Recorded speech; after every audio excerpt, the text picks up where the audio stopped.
Well, the U.S. Senate is set to vote any time now. Of course, they're late on the government shutdown that we're now into, what, day 4 of. And I've analyzed this. It's not hard to analyze. It's an absolute fact. It's the Democrats that voted to shut the government down. It's the Democrats that are basically globalists, holding the country hostage, saying we have to acquiesce to the border being completely open, or we're all evil, horrible racist. And that dovetails with the one thing that can get me stuck at my computer or my television for 4 or 5 hours. Not movies, not dramas, not Netflix binges. Don't do it, other than on the treadmill or the elliptical. Then I might watch an hour of a show. I spent hours yesterday and hours this morning I didn't have, but still it was very informative, watching footage shot in Austin over the weekend, footage shot in L.A. over the weekend, and footage shot in New York. I was watching live feeds. I was watching archives of it. And then the crew uploaded like 50 videos or something yesterday that they hadn't been able to get up. And I'm watching these. We're not cherry-picking leftists at the Women's March spitting on women. We're not cherry-picking people running up to Millie Weaver in her face and farting on her. Grown men. This is hour after hour after hour of a lunatic asylum. You don't go out to conservative rallies and get treated like this. I mean, the mentally ill scumbag KKK doesn't act like this. These people are certifiably nuts. And it's beyond Trump derangement syndrome. We also noticed hundreds and hundreds and hundreds of cups, and we went up and videotaped them in both cities, and it was all extreme soy latte. These are men addicted to estrogen. It's bizarre. It's chemical. And again, people say, oh, well, some InfoWars Life products say may contain soy. That's because it's in factories that have it, and they use some of the protein from that and rice on the conveyor belts so that things don't stick as an anti-clotting agent, and that's regular soy, and it's microscopic. What they put in the modern soy products is they take the whole soybean, and the core of it's pure plant estrogen, and they process that, and then you get that. You're not supposed to eat that. You could eat some soy in your diet. Occasionally, you know, I'll get some pure tofu and eat it in a stir fry or something, because it's all part of a balance. We're meant to eat some plant estrogens. That's normal, because there's also testosterone and stuff in meat and other hormones. So it all balances out, but not when these men are addicted to it, and they talk about how they're addicted to it, and they're obsessed on it. So we're going to play some of these videos coming up today as well. But also, these people don't look well. Black, white, Hispanic, it doesn't matter. They look like goblins. And we discovered more horrific goblin creatures. The women act like goblins. The men act like goblins. And it's getting worse. So that's all coming up. Also, I cut a little song this morning. I don't know if it'll be ready today to go with Conan O'Brien's big report that's on Infowars.com. It's totally blown up in his face spectacularly. Conan O'Brien claims Haiti is beautiful after visiting a luxury tourist resort that's in between a mountain ridge and is still dangerous. He went in for a photo shoot, got in the water, nose keeps his head well above it, though. So there's guaranteed a couple little turds floating by. And he then said it's wondrous and not a crap hole. By the way, I've talked to aid workers, you name it. My crew's been there doing aid. I mean, the locals call it a you-know-what hole, because people crap all over the ground. Like Calcutta's a hole. Some areas of India are great. Some areas of Mexico are great. Some of them are holes. Not this bad.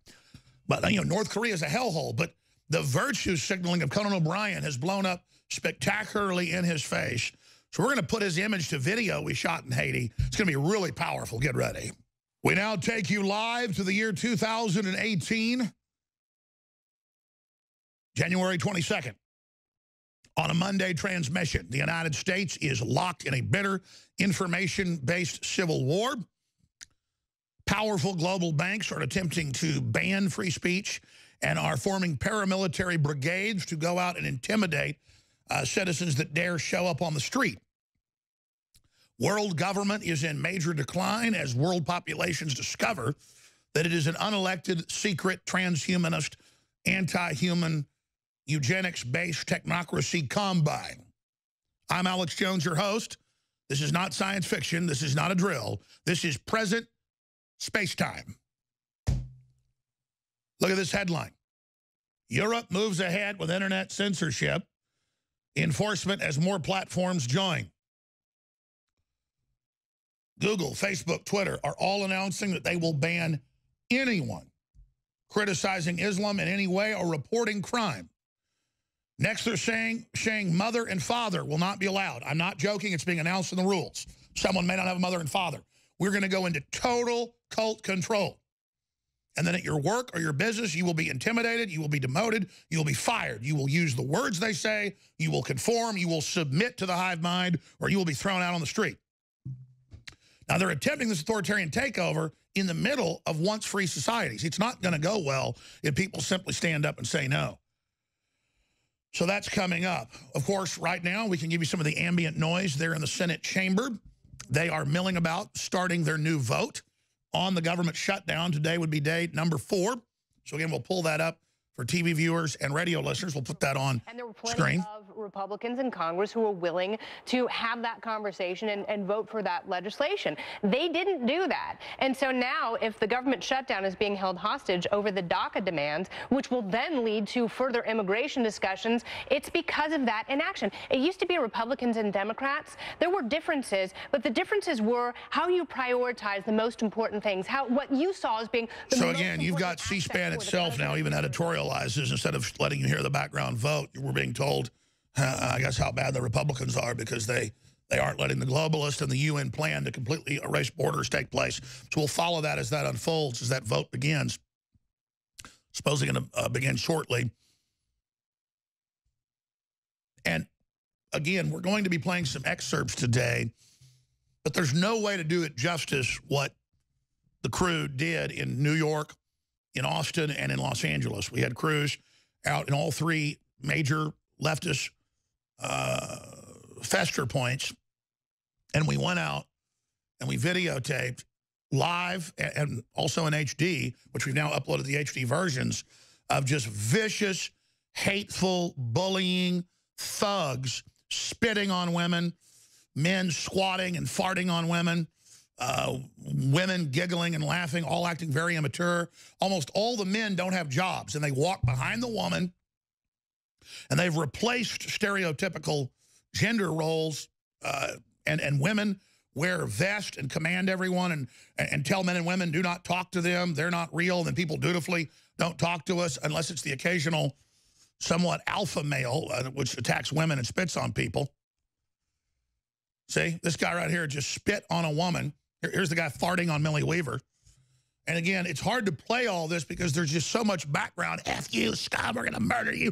F you, your family, screw up your children, die. Just like ravenous demons, like vicious dogs behind a fence. Just, I mean, just the total desire. We're going to control language. Your kids belong to us. We're going to force inoculate you. We're going to force feed you GMO. World government. And they're all on video going, we want no borders, no borders. But they'll set up walls to try to not let people in. They'll block you getting into your event. And a lot of people were physically attacked when Antifa showed up in New York at the Night for Freedom event. And then Bradley Manning showed up. Bradley Manning showed up, formerly Bradley Manning, Chelsea Manning, and came into the event that Cernovich and Owen Schroyer and all these other great people were there. James O'Keefe, the list goes on, Stefan Molyneux. And they're just all video of it. Oh, hi, how you doing? Great to see you. Welcome. Oh, yeah, you want to speak? Oh, no, you don't want to. Chelsea Manning then sends out tweets. These are horrible, homophobic, bigots, scum. And I came to face these vicious people, these pieces of trash. Meanwhile, you go outside, Antifa's throwing urine, attacking police, attacking men, women, children, just screaming, yelling, trying to beat people up. This is just footage in New York at the Women's March itself. And again, there's our reporters just trying to cover it, being spit on, but at nighttime, it's just frothing crowds trying to attack. Oh, hi, Chelsea Manning. Come on in. Hey, welcome. And then Chelsea tweets out, I went and I faced down those white supremacist, homophobe scum myself. Yay! You're like Conan O'Brien. He flew into one of the little isolated areas you've got to get to by barge in between the mountains. I know folks that have been there. It's still real dangerous. There's like 2 little resorts in Haiti where it isn't totally deforested and there's not open sewage everywhere. And, of course, we've sent money and helped. And Trump spent millions sending in a whole bunch of doctors to do thousands and thousands of eye surgeries and things that could really help people. But that doesn't matter. If you just stole $2 billion, 97% of the Haitian money like the Clintons did, then you'd be good. Or if you're like the One Foundation, I guess it's called One because he gives 1% to the African and Caribbean charities, you know, because you show black people at a YouTube concert on international television and say, send your money, whites, virtue signal, and they send the money to Bono, who keeps it, 99%. And then he virtue signals. But that's okay to rob their money. We just send in plane loads of food and reporters and give 100% of the money we've made directly to them. Not because we're virtue signaling, but because we're actually trying to illustrate what's going on. But see, that doesn't matter that we land on grass airfields the day the hurricane left and someone died taking off from that exact airfield that day. Doesn't matter that evil whiteys were there dying. If they would have just gone and drank out of a coconut, and you know, and don't get too close to black people. He's about 50 yards away, according to Conan, you know, because I think you should get close to him. But you know, he's a liberal trendy. He doesn't get too close. And there he is about 50 yards away for his nice photo op, in and out, the one spot you can get into, no doubt armed guards on the beach. Boop, boop, in, out, drink your coconut and say, Haiti is truly a beautiful country. Hashtag Conan Haiti. And it's all been taken over, putting him in images on Infowars.com, where he actually would be if he was actually in Haiti, looking at what's going on. You go to our story on Infowars.com. We can scroll through it and see where Twitter sphere and the internet has gone absolutely crazy, taking Conan O'Brien's photo and photoshopping it into the supposed lovely scenes. It's just go, I guess, go camera shot right there. Yeah, we can show folks. There it is. And so people photoshopped him into real scenes there in Haiti. So I suggest everyone go and see that for yourself. And that is exactly what Haiti really looks like. It is unbelievable. Now, as best I know, Sean Penn, who wants to be our savior, actually does give time and money to Haiti. Remember when he tried to go to Katrina and his boat sank? He couldn't even make the boat work. Well, you know, he goes there and he walks around with a gun, by the way, with a Glock on his side. And I told you, I've talked to Sean Penn before. The guy's literally brain dead. I mean, he's probably got about a 75 IQ. So he doesn't talk. Everybody just stands around and goes, oh, you're so smart. Hollywood goes, he's the genius. He's like, just totally stupid. Hey, but there's some real footage for TV viewers. Is this where Conan O'Brien went? No. He just tells you everything's fine in Haiti. Everything's good. How dare Trump actually try to help Haiti? If he just stole all their money, then it'd be okay. Facebook, Google, Twitter, they're all working with the EU and Communist China to shut down free speech in their countries and here. It's all mainstream news. They report in the New York Times like, is this a problem? Maybe not. They're just mainlining it. And Twitter, Facebook, and Google, working with China, have created a global social score that they want to roll out with companies, government, and their systems, where if you don't comply and go along, it lowers your score, where you're literally unhireable. And face scanning cameras on the street will alert the general public to who you are for shunning and physical attacks. This is their science fiction plan. It's in their WikiLeaks. It's in their admissions. There it is. China's social credit system will rate how available and how valuable you are as a human. And then they game that system with super mods, and it's over. This is the plan. They think you're going to comply with globalism and political correctness, that they're going to ratchet up and up and up, all because you're going to be given access to the internet and access to these internet gulags, these internet ghettos that Matt Drudge coined a few years ago here on the broadcast. And they're doing it. And then you go out on the street and you just look conservative. It's been on local news here that a gay guy walks out a liberal and gets beat up because he's a white guy by 6 black guys saying F Trump. Or if you're Alex Jones, you really get attacked. Or if you're the Trump family, or if you're anybody else, or you just go out and try to cover their women's march, they spit at you, they yell at you, men run over and stick their butt out in Millie's face and then engage in flatulence. And it's all arrested development, very cowardly, very babyish, very stunted, very out of shape, very bot-like, very genetic disorder looking. I don't care if they're black, white, Hispanic. You look at these people, they're ugly, they're stupid, they're hateful, they truly are twisted. And then you've got all the women. They're a mix, but they're there smiling in solidarity, feeling some type of tribal power because they were given no tribe, no culture.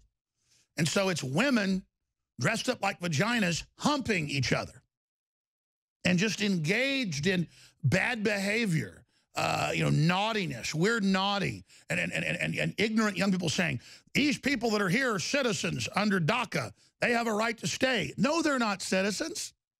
I can't go to Mexico or Germany and just become a citizen unless I'm a Muslim.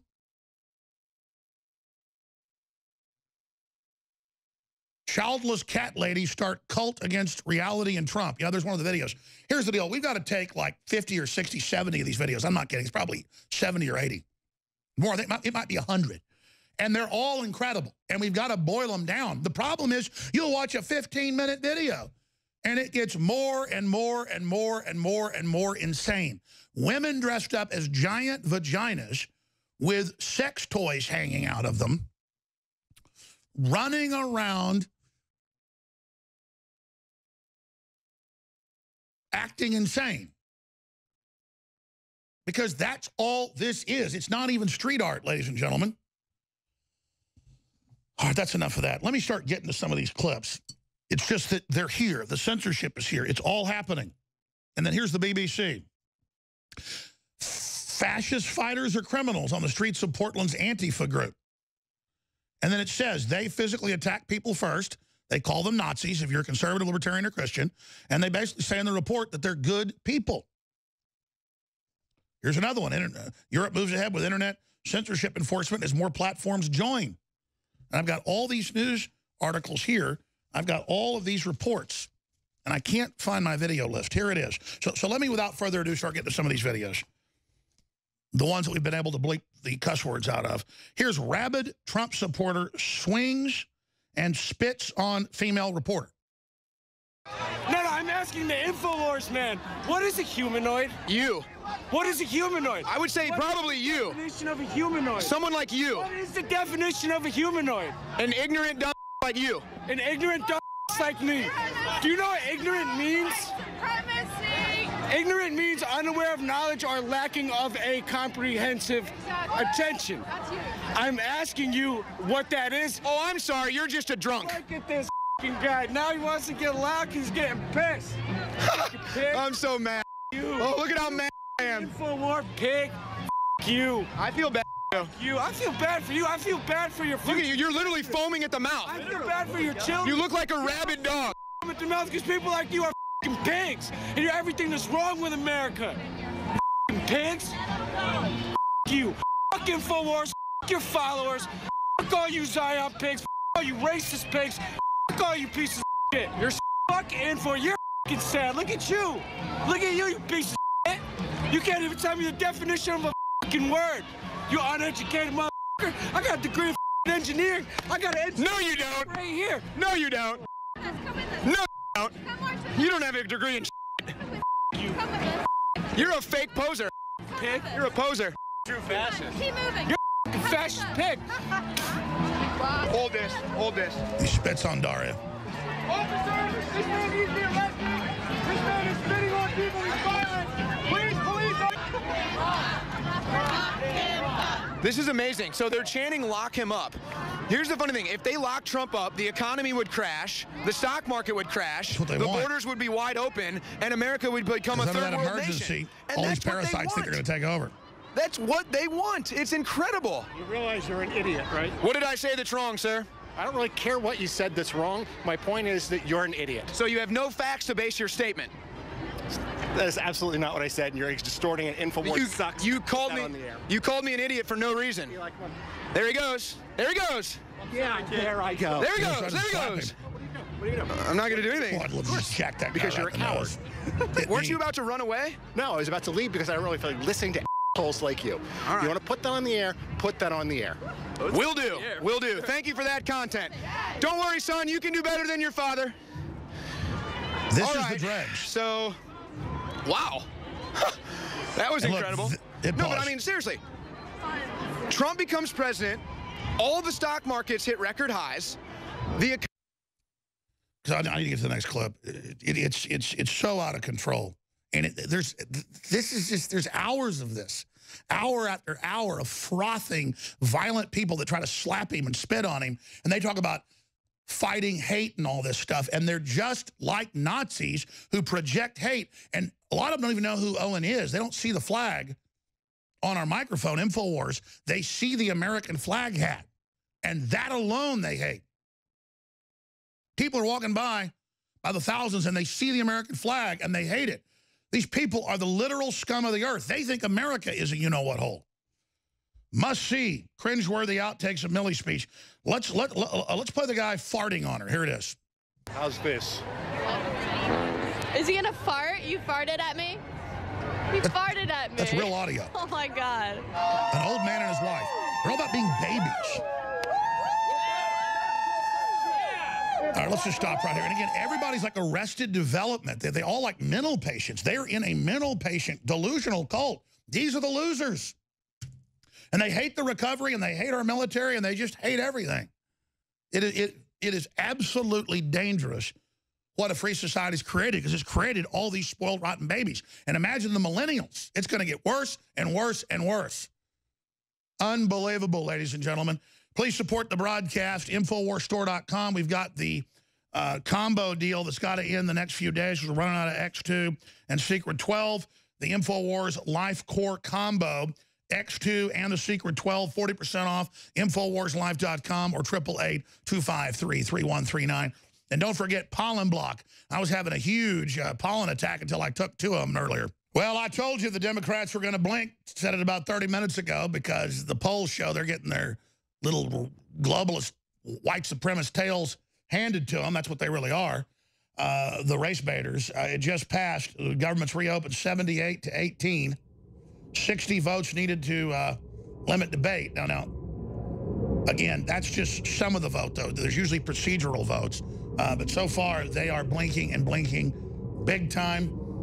We'll continue to follow this, because there's a lot of weird procedural stuff. And I've been busy covering all the censorship and the globalism, and Trump about to go to Davos and all the rest of it. But that's government funding through February 8th. Then, of course, this will probably all start back over again. But it's yes is 78, no is 18. Needed to limit debate. And I think that's just the debate, to limit debate. I believe the vote's still going forward. Let's check that right now. Let's not count our chickens till they're hatched. But that so far, the fact that they're not extending debate, looks like they're choking. And the word is people are really seeing through this. So we're going to watch this as it unfolds. But Schumer off to the side looks very, very pleased. So we'll just see this as it goes forward. What a joke. Oh, by the way, the ultimate plug here, and then I'm going to get back to the news. I don't like taking Zyrtec D or Claritin D for seasonal discomfort, all the pollen. In Texas right now, they have the mountain juniper. They call it cedar. That's the redneck term for it. There's literally clouds of yellow flying around. It makes me sneeze, have headaches, you name it.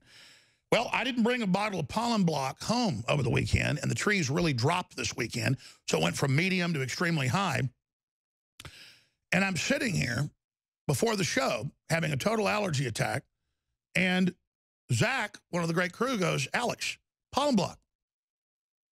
Only takes about 45 minutes to kick in. Helped me last week. I went, of course. Got the bottle of pollen block, chewed up 2 of the tablets in my mouth, and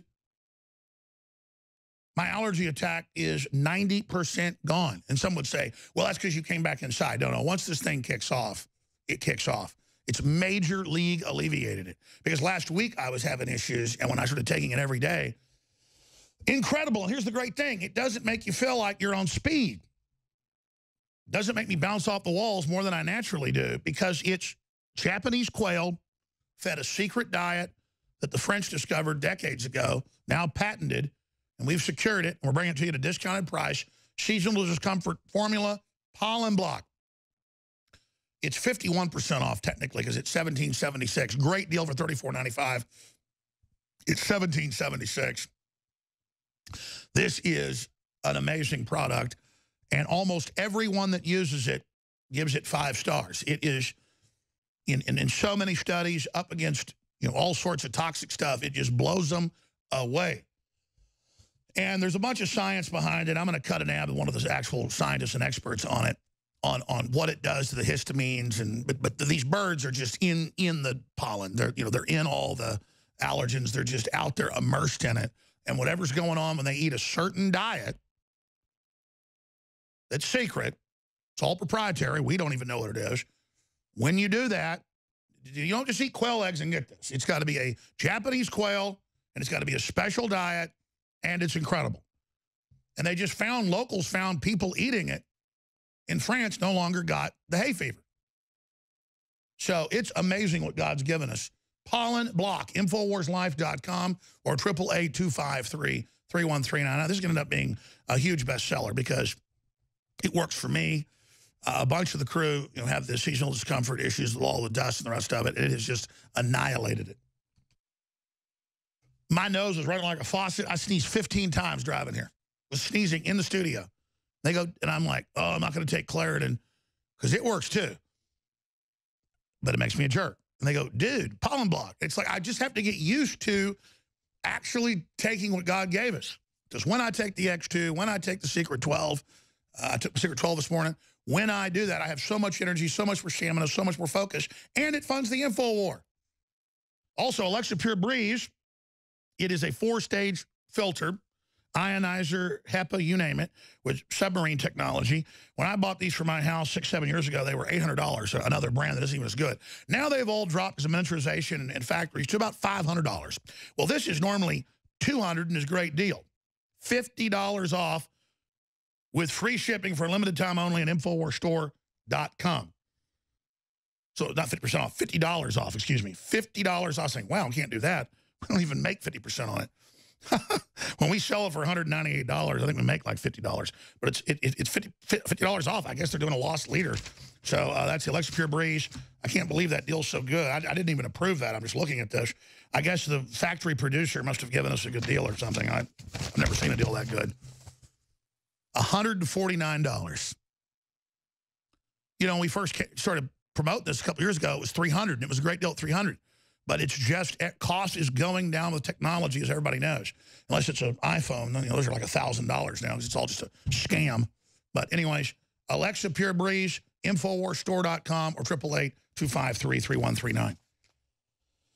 Now, before I go any further, I've got to get to some more of these clips here. Joel Gilbert's going to join us. We're going to play some excerpts of his new film, The Art of the Insult. He's an expert on communist and globalist. We're going to get into Antifa, all the rest of it, and take some of your calls next hour. We're going to continue government funding through February 8th. 60 votes needed to limit debate. So I believe that is a vote to limit debate, and then they're going to have the main vote. But I may be wrong. I'll check during the break and give you the exact analysis. But that's ongoing. We're going to follow that as that goes. Let's go ahead and play Soy Lattes Litter Streets after Women's March. Again, this is a drug deployed by, like there's good stuff in Mother Nature, there's bad stuff. It's not just regular soy. These big companies, particularly to make you addicted, and of course it's out of Seattle and the whole globalist feminization program of males, they take soybeans and crush the whole thing in a process, turning it into sludge. You're not supposed to eat the core of a soybean. So, again, they're eating the cores of soybeans the way it's processed, which is pure estrogen. And the men admit they're addicted. They freak out. I mean, it's incredible. Women that drink it can't get pregnant. So it's really targeting them. Okay, it blocks fertility. First thing they'll tell you is get off soy products. Bunch of other stuff. And get on iodine. That's the major studies. Real iodine. But with men, it just whacks them out, man. And they're bouncing up and down off the walls. And there's just thousands of these cups, hundreds where she's at it. It's all soy latte, soy. She reads on the side, soy, soy, soy, soy, soy. Because they made it trendy. They go, drink the soy liberal. And then they all run out. Go, and then once they've done it, they like it. So let's go ahead and show it. I find it a bit ironic that after the Los Angeles Women's March, the streets are littered with empty soy latte cups. That's right, tons of Starbucks and other coffee cups littering the floor. By the way, kind of funny. And notice what a bunch of dirty pigs these people are. If you go to a conservative rally, it looks like the military police the area with a fine-tooth comb on average. Hey, pick that up. Just saying. But these pigs, you notice it's Antifa signs. That's the Antifa site. You know, that has the full page ads in the New York Times. Are just littering everywhere, trash everywhere. And just look at these people. They look like people escaped out of a mental institution. Let's go back to them. Ironic when all of these feminist liberals are pushing for climate change and that the world is so populated that we all need to restrict our behaviors and daily tasks when they can't even make the effort to throw away their coffee cups or their resist Trump signs. But notice also that soy lattes have been linked with having estrogen mimickers and high amounts of it. The theme here is that we see all of these empty soy latte cups here when we had this ultra feminine, feminist, anti-masculine, anti-patriarchy march here. It's no wonder that you saw women dancing around in vagina costumes, rubbing up against each other, that you saw extremely effeminate men walking around here at the march when they're all consuming mass amounts of soy lattes. And who's going to pick up all this trash, right? Who's going to pick it up? You know, these entitled feminists and liberals want the world to be theirs. They said feminism is the future. Female is the future. Well, I hope the future doesn't look like garbage filled all over the streets and soy latte cups everywhere. What, like Haiti? A crap hole? Where you got a bunch of poor people that just, if there's 2 cows, go ahead and just kill them and have meat tonight. Don't let them breed. Don't have 50 cows and then have meat all the time. And just cut down all the trees. The Dominican Republic's right next door. Gorgeous, beautiful, incredible. And then right over the border, Haiti is deforested in a hellhole, and its population is even lower because everybody stabs everybody in the back. I mean, their national religion is devil worship. I mean, the devil doesn't deliver, folks. The devil's for losers. We'll be right back. Stay with us. All right, we're coming back with the vote in the Senate to turn the government back on. That's still ongoing. But right now, let's go to this powerful John Bound report that's absolutely critical. Well, it's after midnight, and the votes weren't there to keep the government running. It's been roughly 5 years since the government shut down. The Democrats point their fingers at the Republicans, demanding the protection of non-citizen, non-tax-paying DACA dreamers, while American tax-paying citizens are the ones who will be left in the cold. I really believe that 1 week from now, we will have DACA on the books. They held all this hostage, all of it hostage, over the completely unrelated issue of illegal immigration. It's almost as if you were rooting for a shutdown. And now we'll have one. And the blame should crash entirely on President Trump's shoulders. This will be called the Trump shutdown. As the White House just indicated, the president's not going to talk about the issue at all while the government shut down. made it quite clear. Said, when Democrats start paying our armed forces and first responders, we'll reopen negotiations on immigration reform. So this particular strategy has eliminated the possibility of getting a signature on the thing they shut the government down over. Anybody explain to me this strategy? I'm perplexed. Underlying the shutdown mess, the release, the memo movement. Rolling Stone has ridiculed the suspicion of corruption, writing, "The memo in question is a confidential 4-page document assembled by a stealthy group of House Republicans, led by Intelligence Committee Chair Devin Nunes over the past month. Surprisingly enough, they seem to have found what they set out to find, judging, at least, from the dark and hysterical hints about the contents of the memo that right-wingers in Congress began to issue last evening. And the Mockingbird media continues to stir that pot." This meme that's breaking my Twitter feed this morning, what is this memo that you guys are selling as so significant? Yeah. It's a meaningful event, I'm telling you, and it's so important to me and other members that not only members of Congress, but that we declassify as best we can this information and provide it to you. What kind of information is it? It's primarily dealing with Department of Justice and FBI, and imagining this. Did they propose or provide information to the FISA courts, and was that information accurate? That's the essence of this. So you believe you have proof that a judge allowed warrants in violation of the legal standard for those warrants? I'm not going to elaborate on it other than that. It's a pretty loaded suggestion, though. I mean, this is huge, but I can't tell you why. Meanwhile, the inertia from those so-called dark and hysterical hints are gaining momentum as the concern over the contents of the 4-page classified memo intensifies. And particularly the authentication processes that are laid out in the memo are of such fiction. They are so laughable that they would never withstand scrutiny from the public. And what I'm worried about is that the cast of characters identified in this memo is not a group of people who are gone.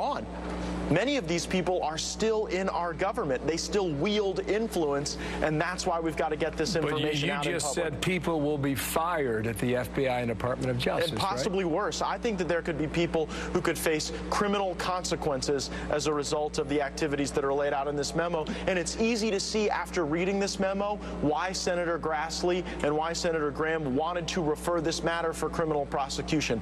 By releasing the memo and releasing the file, what it would reveal is the Fed's reliance on bad sources and methods.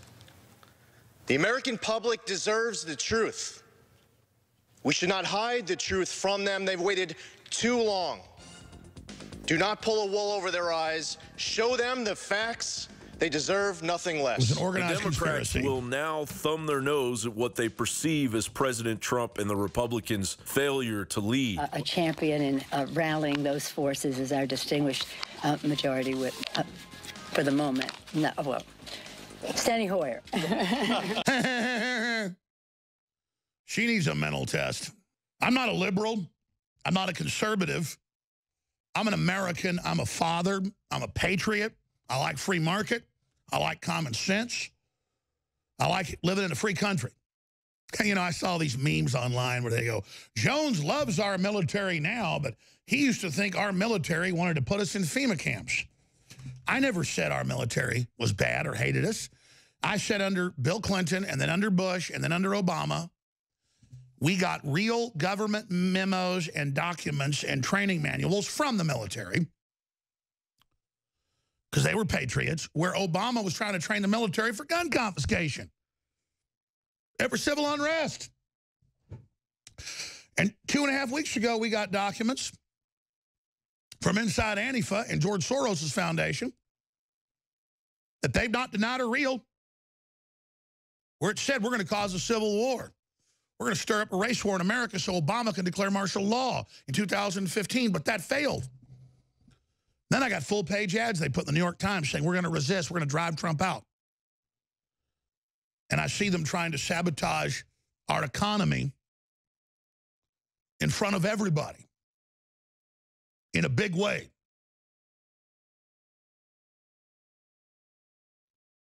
And we go out to their rallies in Austin and Los Angeles and in New York this weekend. We probably got close to 100 videos on Infowars.com of men spitting on women at women's marches, at men running over and farting on Millie Weaver with their wives, acting, I mean, we're talking like ripping, like 3-year-olds. And everyone acting like lobotomized children, running around, screaming, yelling, going nuts. And I've asked Kit, or one of the other great crew members, I guess Kit's in New York, he's not back yet, Kit Daniels, somebody to compile the 100 videos or whatever just to an InfoWars page where it's just all there, like, you know, the Women's March, total insanity, words do not describe it, you've got to see it for yourself. And we weren't cherry picking. I guess they have posted it. There it is. We were not cherry picking. That's just some of them. I haven't even watched the one where everybody's spraying the guy, whatever that is. And there's, I don't even see the footage here of at nighttime, Antifa attacking everybody and trying to keep people from going into a Patriot event. And then Chelsea Manning goes in, everybody's nice to her. And then she comes out and says, I confronted the white supremacist. It's like make-believe. It's like LARPing. It's like you're a kid and you imagine that your dad's truck is a monster and you're fighting it in the front yard with a stick or something. I mean, it's like they work for the people that are race baiting. They work for the people that robbed Haiti. They work for the people that are funding radical Islam to take over. I mean, they're really bad people. Hillary Clinton said black people were super predators. Hillary Clinton praised the Grand Dragon of the KKK. But they don't care. It's about make-believe, and it's about a club they're in, and it's about them living in this open, free society. Almost none of them have jobs. And they march over to our camera people and keep saying, we got to have DACA. These are citizens. They have a right to be here. There should be no borders. Well, explain to us how people that aren't from this country are citizens. F you, I hope you die. And it's all just about signaling to each other that they're cool. This is the kids that want to be cool in school. You know, most people that were cool in school ended up not being cool. So they're uncool. And the folks that wanted to be cool, they're not cool either. What about folks you never really heard about? You know those guys that everybody thought was like an undercover cop, but they weren't. You know, he had a girlfriend that was in college, or it's a woman. She's already, writing her second novel. You find that quiet person, and then you see them, driving off in their $100,000 car. It's not just they're wealthy. It's like, oh, I published 5 books. Since you asked who I am, and I got to go. I'm going to go hang out with some 30-year-old people. That's what's really going on at school. See, you want to find those people because they're there, and they don't want to talk to you. Not because they're elitist. They just know you're an arrested development person. I was hanging around with guys that, had already been on 4 or 5 tours in the military when I was 16 or 17 because they were fun and they were cool. I was going to shooting contests, with the police and the FBI when I was 16. That's what I was doing just because I was a good shooter. People invited me. That's what I did. But see, I'm not arrested development. At 21, I had a syndicated radio show. By 30, I was on over 100 radio stations. By 43, I'd helped elect the first American restorationist president in history. And those aren't brags. It's just fact. Who was the famous actor played cowboys? It wasn't John Wayne. He always distributed it. Who said no brag, just fact? One of those guys. And it's not bragging to say this. This is why we're under attack. This is why they're after us. This is why they don't like us. We're coming back from break. We're going to go to Joel Gilbert and his new film that we're selling at InfoWarsStore.com. Trump, The Art of the Insult, which he does after they attack him and where he uses the name to properly name what they are. Sloppy Steve. Crooked Hillary. It's powerful. It's a must-see. It's coming up. It's at InfoWarsStore.com. But before we go back to our guest here, I wanted to just go ahead and get to one other clip here. As they prepare to have the vote. They've already had a vote to limit debate. Now they're grandstanding, the Democrats are. We'll see what happens. But I thought we should play this clip by Jeff Greenfield. When I watch CNN, I expect indictment of Trump to be imminent. CNN reporter admits no one cares about Russia conspiracy theory. And so now that Zucker's out, as of last week, we broke that and told you, Roger Stone told you he will be gone by January. Said that 4 months ago. Next year's news today. CNN has wrecked itself doing this. So you're going to see a little more sanity come in now that Zucker is gone. So now they're not going to be fired if they don't say he's a Russian agent, Alex Jones is a Russian agent, George Soros murdered Hitler himself when he was a Nazi collaborator. I mean, that's the type of, you know, upside down world stuff they're putting out. So here is Jeff Greenwald. Here's part of that clip. Well, you know, I remember talking years ago to a United States senator who would go home and watch Keith Olbermann when he was on MSNBC beating up Bush. And I said, why do you do that? And I was told it's like sinking into a nice warm bath. And I think on both sides of the divide, people are sinking into nice warm baths to reconfirm what they believe. I mean, if the idea that, you know, when I watch CNN sometimes, you know, I expect the indictment on Donald Trump to be imminent because the focus on Russian collusion and that issue is very strong. And if you turn on MSNBC, you're going to get pretty much a nightly dose of, you know, the prosecutor's case against Donald Trump. That's Greenfield, Jeff Greenfield. So this is how they're going to sneak out of this, back out of this now. Oh, come on, we're all in our own echo chamber. No, the economy's coming back. The border's getting secured. Retirees are getting their futures secured. Thousands of new factories are coming back. Apple just announced $350 billion in new investment. The Japanese have announced all total $1 trillion in new investment. I mean, I'm not going to spend all our time on this. That's reality. Free market delivers a place for a bunch of spoiled brats to bitch and complain. Like the Women's March. Free market delivers, not communism, not socialism, not command and control. It's a fact, and you know it's true. And I know our audience knows that, but we're the people getting outside the bubble. It's why they're trying to censor us everywhere. That's why they have to do that, because we're the winners. We are carrying the light in the dark of the night. Here is another CNN reporter now telling the truth. That's Maeve Reston saying, out in America, everybody's sick of this. Here it is. And I think that what's going to be so interesting to watch this year, one of the things that I'm most excited talking to voters about is you are starting to see that uneasiness about the economy sort of dissipate. Remember, even in 2016, when we went out to these swing states and talked to voters, there was still this fear that things were suddenly going to turn down again. You don't feel that as much anymore.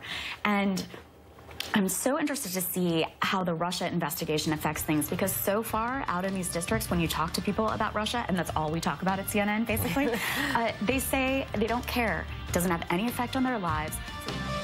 Yeah, stand up and be counted for what you are about to receive.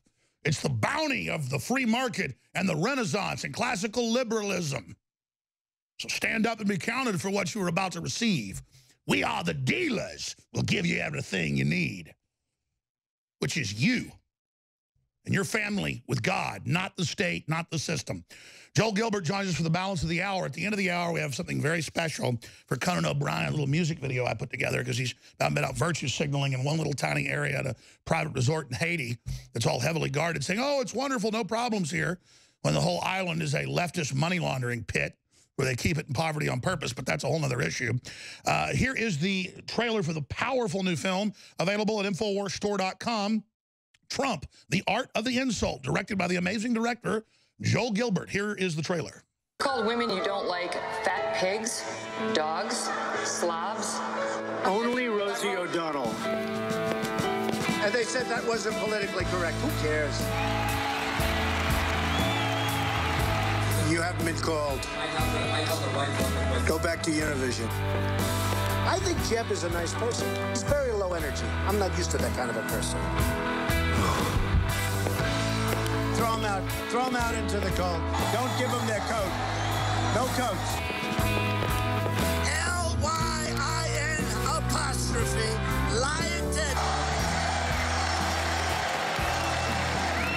I have never seen a human being eat in such a disgusting fashion. The most dishonest human beings. These people right here. Look at all the cameras. So disgusting. socialist slash communist. Crazy Bernie. He's crazy as a bedbug. Who, Pocahontas? The Indian. Very offensive. I'm sorry about that. Pocahontas? Crooked Hillary, Bob. She's been crooked from the beginning. Crooked Hillary. Politicians are really dishonest. Yeah. Donald Trump alleges that my dad was involved in assassinating JFK. This had nothing to do with me, except I might have pointed it out. This guy was sweating so badly. Thank God he has really large ears, the biggest ears I've ever seen, because they were protecting him. I'm trying to be nice. You know, I'm working hard to be nice. He was begging for my endorsement. I could have said, Mitt, drop to your knees. He would have dropped to his knees. He put glasses on so people will think he's smart. It just doesn't work. You know, people can see through the glasses. I'll make 3 or 4 major speeches. He makes a speech for 15 minutes. He goes home, goes to bed. We live off Chinese manufacturing. That's because when you say we, you are stupid. Repeat after me. Donald, you're not going to be able to insult your way to the presidency. That's not going to happen. So help me God. Congratulations, Mr. President.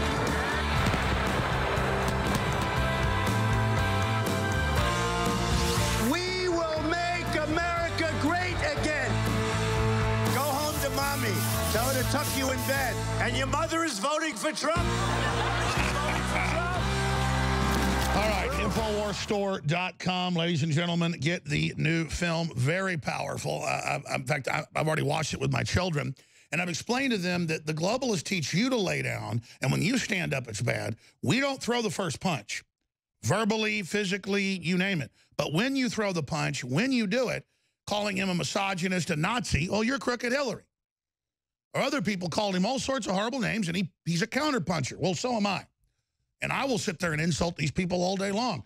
I'm tired of laying down. What about you? Joel Gilbert, you made a lot of amazing films. We've carried them all. We sell them all. They're all groundbreaking. But this one is fun and very, very celebratory. So congratulations on what you've done. It's really a special film. Thanks a lot. Look, I urge everyone, you got to get this film in the Infowars.com store. First of all, you'll laugh nonstop the whole time. But more importantly, there's a lot of important lessons. You'll see how middle America fell in love with a Manhattan billionaire because he was the only one of the Republicans that was willing and capable of standing up to Hillary and the leftist media complex. And exactly, and he knew that we were talking like that at home. Absolutely, and he did it, don't forget, with a mix of truth and humor. That's why it stuck. When Megyn Kelly kind of started it off, she accused Trump of calling women fat pigs, slobs, and disgusting animals. He answered, only Rosie O'Donnell. And people laughed and laughed. Maybe a week later, Jorge Ramos kept interrupting him at a press conference, and Trump said, as you saw in the trailer, go back to Univision. Now, people were thinking, go back to Mexico. And this is why he got so much heat, and he didn't apologize. Trump never apologized, and that's why. Well, imagine if you were a U.S. reporter in Mexico City in somebody's face telling the Mexicans what to do. They'd say, go back to El Norte, Yankee. That's right. And Trump took everybody on one by one, and if you messed with him, you usually didn't last in the Republican race more than 2 or 3 more weeks. And the media couldn't stand up to him either. So this film, 95 minutes of nonstop laughter, but you get to know Donald Trump. I thought I knew Trump. I studied Trump. I thought I knew him.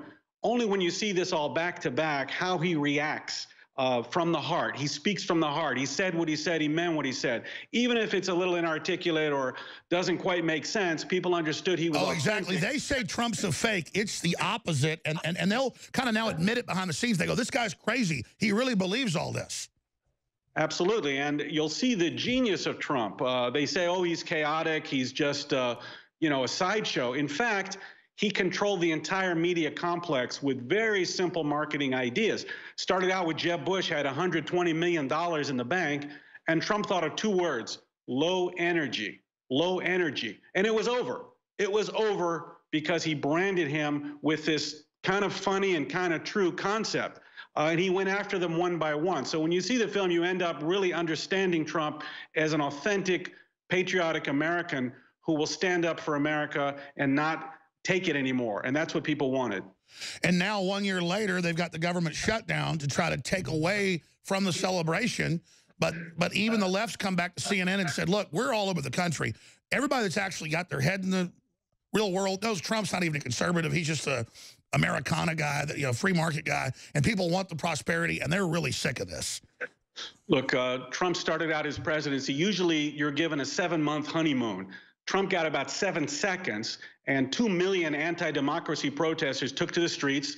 They're back at it today, in the last couple of days. He's got the entire Democrat Party and media complex against him. And they use this term from the get-go, resistance. Now, we know resistance is a military term that was used by anti-Nazi partisans, by Hamas in the Middle East, the Islamist terrorists. And it's meant to lead people to violence in the Antifa movement. And that's when we saw this James Hodgkinson came out and tried to murder all the Republican leadership when Steve Scalise was seriously injured. Which they admit. I mean, even the New York Times said, here's where they meet. Somebody could attack this and take the leadership out. Front page. This is what they're trying to do. Obama was using all kind of messages, race baiting. The top 1% have got all your money. There's an evil boogeyman. Remember, Obama told illegal aliens to vote. We're going to come back. Joel Gilbert's our guest. The new film is a must-see. It is hilarious and informative. Joel Gilbert is our guest, riding shotgun for the rest of the hour. More and more, the New York Times, the Washington Post, undercover videos from Project Veritas show the communist Chinese government, the biggest mass murderers in history, trying to crash our stock market, propping theirs up with government funding, at least 5, some say 10 times what the U.S. government does, involves censoring libertarians and conservatives and Christians online through Twitter, Facebook, and Google. And it's all admitted. I mean, these people, there is a Democrat Party alliance with Communist China. They're financing the whole thing. And I just can't believe it's all out in the news. And then you've got Soros, the Nazi collaborator, funding the Antifa groups who are running all these demonstrations, and they are the vicious, most vile people. I've been covering conservative and libertarian demonstrations for 23 years. And only in the last 6 or 7 did they turn into like demon zombies. And there's literally close to 100 videos shot in L.A., New York, and Austin over the weekend by our crew who are very brave. They want to go out and do this. I don't even order them to go out anymore. And these people spit on them. They scream at them. They say they're going to kill them. Now, this guy says on the video, give me a cup of coffee. I'm going to dump it on them. So I guess that's the new thing is they don't just go F you, they dump coffee on you. And then the New York Times, the Washington Post, I got BBC article here, fascist fighters on the streets of Portland's Antifa group, and they're just angels. Well, they're going to attack you, but they're freedom fighters because you're the Nazis. And see, they're the resistance. Now, I use the term the resistance because we had a globalist government here, and I called it information war. But yes, it's war, like Gilbert said. They are trying to censor us off the web and making the announcements while they try to censor us off the street, where my own reporters went out for the young lady that got killed by the illegal alien, and the virtue signaling jury let her, the killer, go. We just tried to go cover the memorial service. And they had guns, communist flags, and they said, you're not coming in. The Austin cops said, we've been told stand down. Just like in D.C. when they blocked us for hours getting in to hear the president speak. And then folks went, hey, you got a VIP thing. You just go right to the front. Oh, Antifa wasn't there, Black Lives Matter, because that's what the Democrats were going in. And they were coordinating with the D.C. police, later came out in the news, with the Maryland police. That's what's in the documents, too, is they coordinate with blue cities. Now, you talk about tyranny when you've got the police actively letting you attack people. It's dangerous. And imagine what they would have done if Hillary would have gotten in. Joel Gilbert, the maker of the new amazing film that everybody needs to get and support the InfoWar, but it's something everybody's got to watch to remember all this. It's just a celebration of how we got here to fight back against these tyrants with free speech. Trump, The Art of the Insult, Standing Up to Bullies, directed by Joel Gilbert. I added the part, Standing Up to Bullies. So Again, they're not used to this. What are they going to do as they just keep ratcheting up the violence, ratcheting up the attacks, ratcheting up the censorship? Where do you see the immovable object against the unstoppable force? How is this going to end? Well, look, let me first comment on one thing, is that the Democrat Party today is a radical socialist party. Most rank-and-file Democrats don't understand that. Barack Obama is kind of the epitome of the story of how the radical socialists and communists took over the Democrat Party. In the late 60s, Bill Ayers, Weather Underground, there were open calls for revolution, bombing police stations, murdering people. And they said they were going to put 50 million Americans in re-education centers and murder 25 million of them. And this plan failed very badly because it was so evil. When these terrorists came out of jail and out of the underground into Chicago in the 1980s, they taught the young group of radicals at that time, like Barack Obama, you cannot overthrow the government from the outside. We were wrong. Instead, you need to overthrow it from within. Therefore, don't tell people about your Marxism and socialism. Keep it to yourself. Just tell people you want to help families. You want to give them free health care. And once you take power, you'll throw them under the bus and pursue this radical agenda that no one voted for. And then you can use the tools of state to maintain power.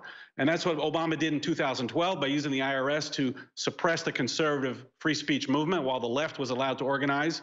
And then he interfered apparently in the 2016 election and tried to through the FBI and DOJ. It's classical Marxist behavior because they cannot maintain power with their policies that are failures. We didn't need Russian interference in either election. We had our own Bolshevik in the White House in the form of Barack Obama. Now, when you see the film Trump, The Art of the Insult, which you should buy in the InfoWars store, please, Art of the Insult, you'll see the simplicity of the message of just standing up to this fascism.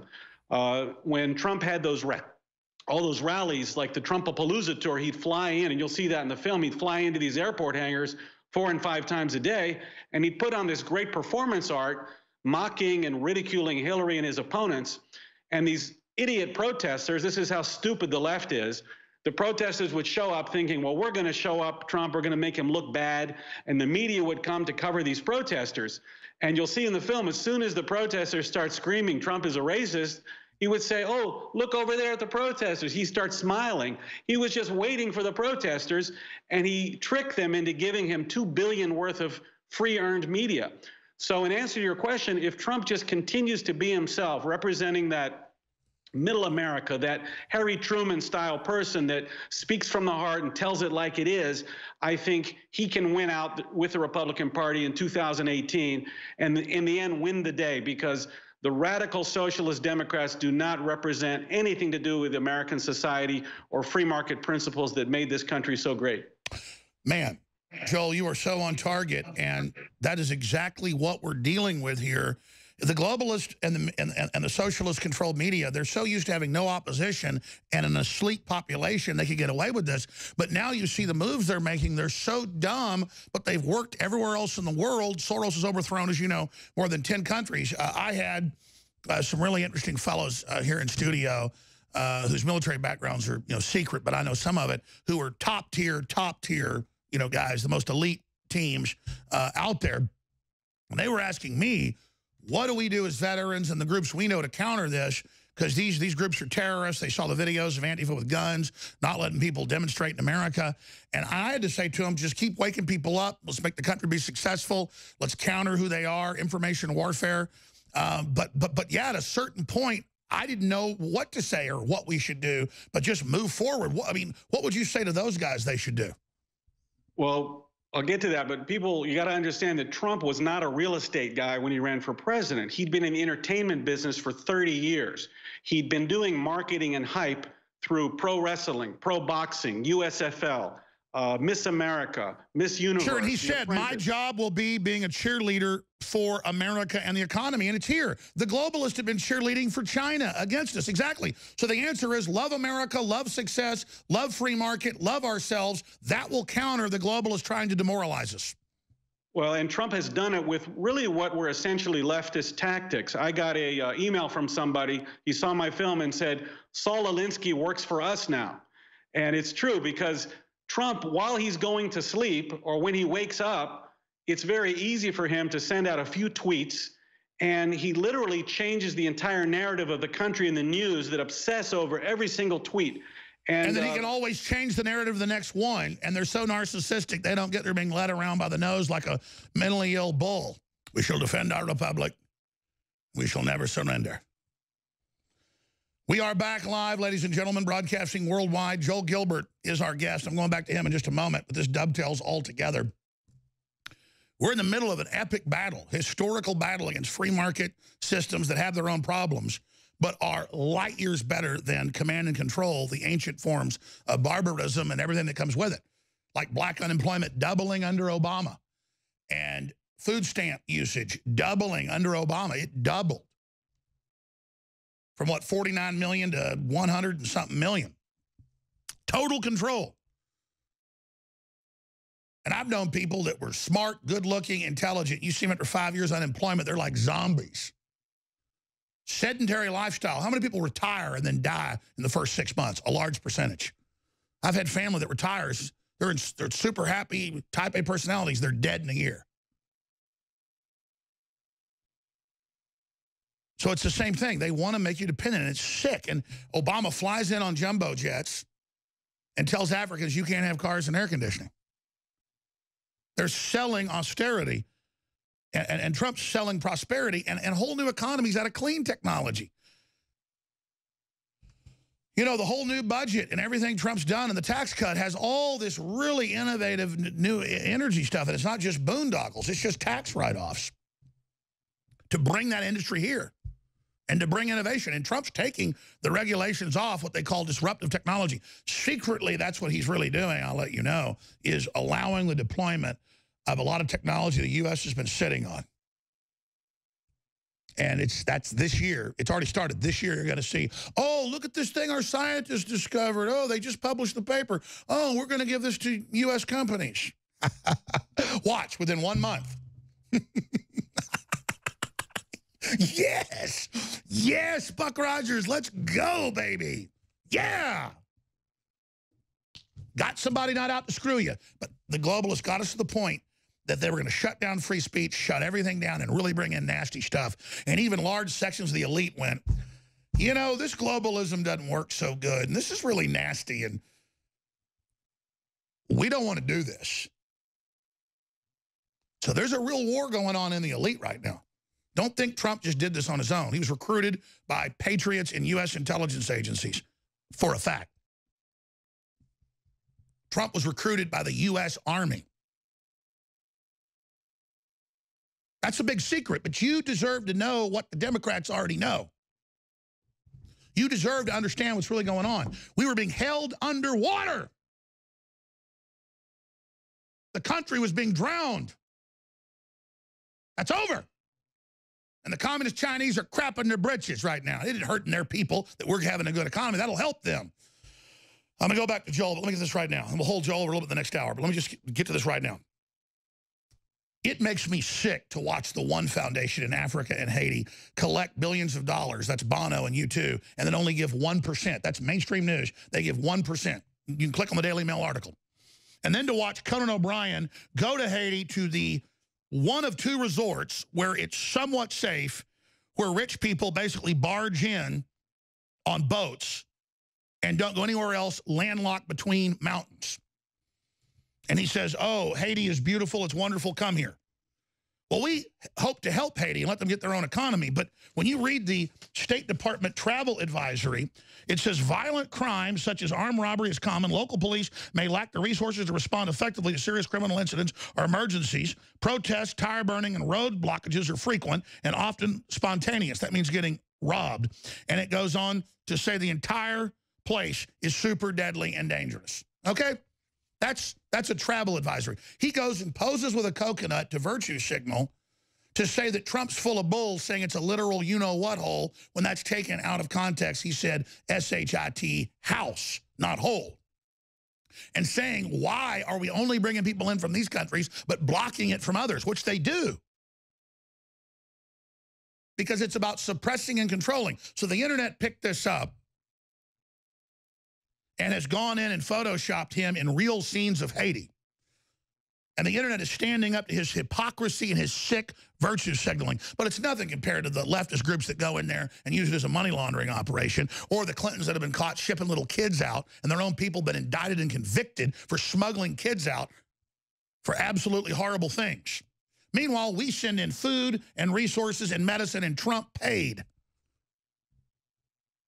to have thousands and thousands of children get medical care back when he was a candidate, and no news coverage of that. But Rand Paul has talked about it. He flew in on the aid mission financed by Trump. So that's our crew, and that's our people. They're actually doing something. And you see all these evil white conservatives, they're actually helping. They're all conservatives. And you see leftists grandstanding what heroes they are because they're posers and they're fakes and they're actors. So here's a satirical song I put together with video that we shot in Haiti of not just him in the middle of cesspools and things, we'll come back to Joel Gilbert, but of him floating around again in the real Haiti. So here it is. Donald Trump has lied to you. Haiti is a rainbow, a glory hole, a heavenly place to go. And Conan O'Brien, he will be your guide in the wondrous land in the sea. Drink your coconut, bathe in the pool.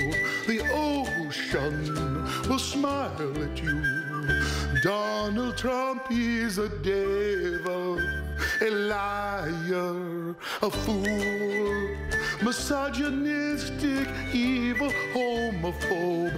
How dare him pay to send thousands of doctors to Haiti personally, and like Rand Paul to do the hundreds of eye surgeries, because Haiti doesn't need help. It's got coconuts and coconut milk. Heavenly place, oh Conan O'Brien, our loving leader said. Oh Conan O'Brien, he said it was a heavenly place. Liberals know the truth about it. It's not a shithole.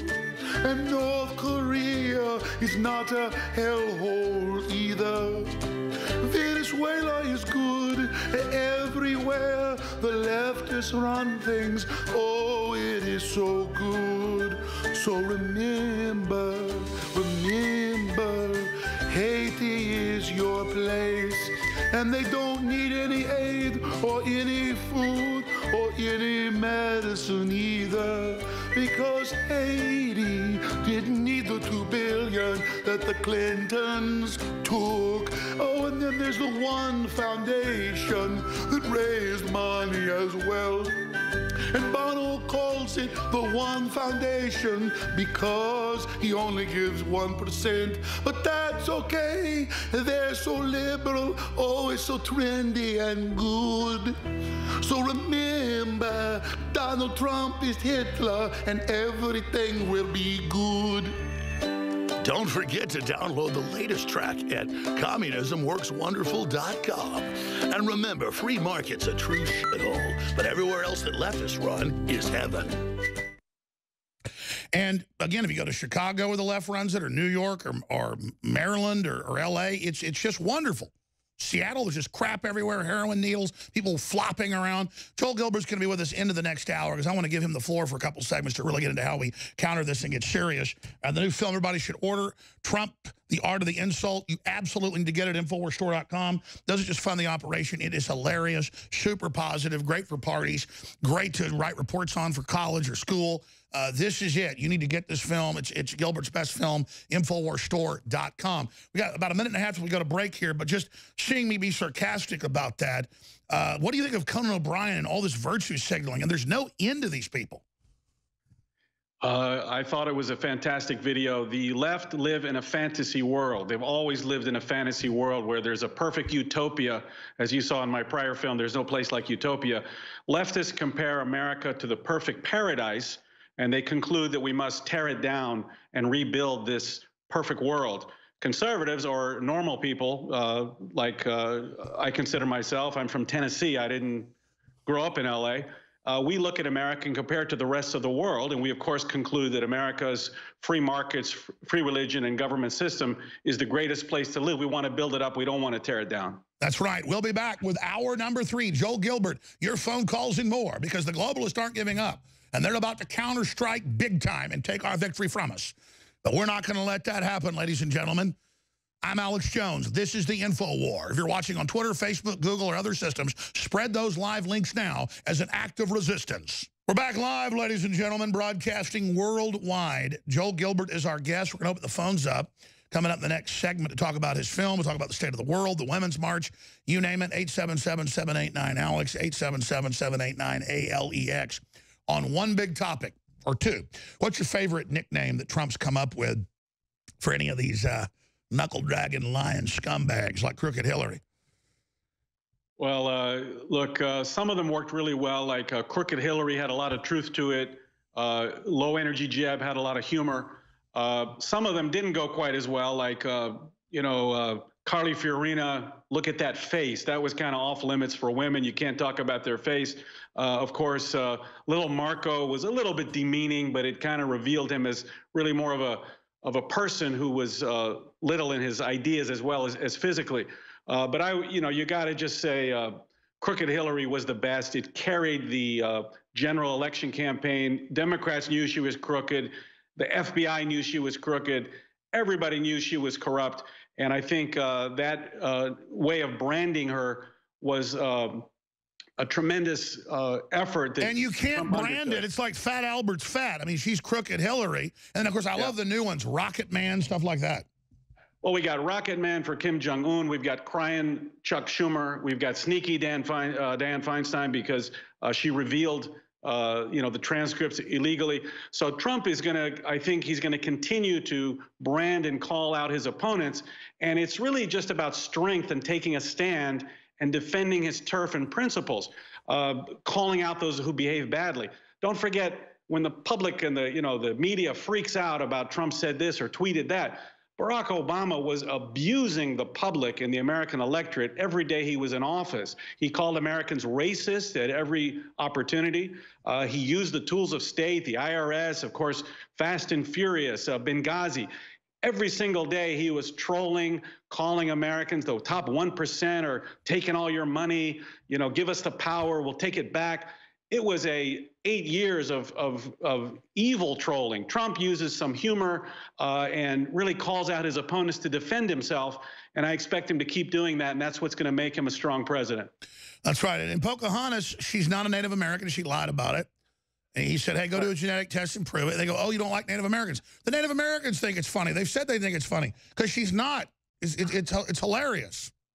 Yeah, when you see the film, you'll see things in, Trump, the Art of the Insult. Again, go to InfoWars store. You can't miss this movie. You'll see things you never thought happened. The deplorable speech by Hillary. People remember, I didn't see the whole speech. They just remember she called Trump supporters deplorables. Well, it was much, much, much worse than that.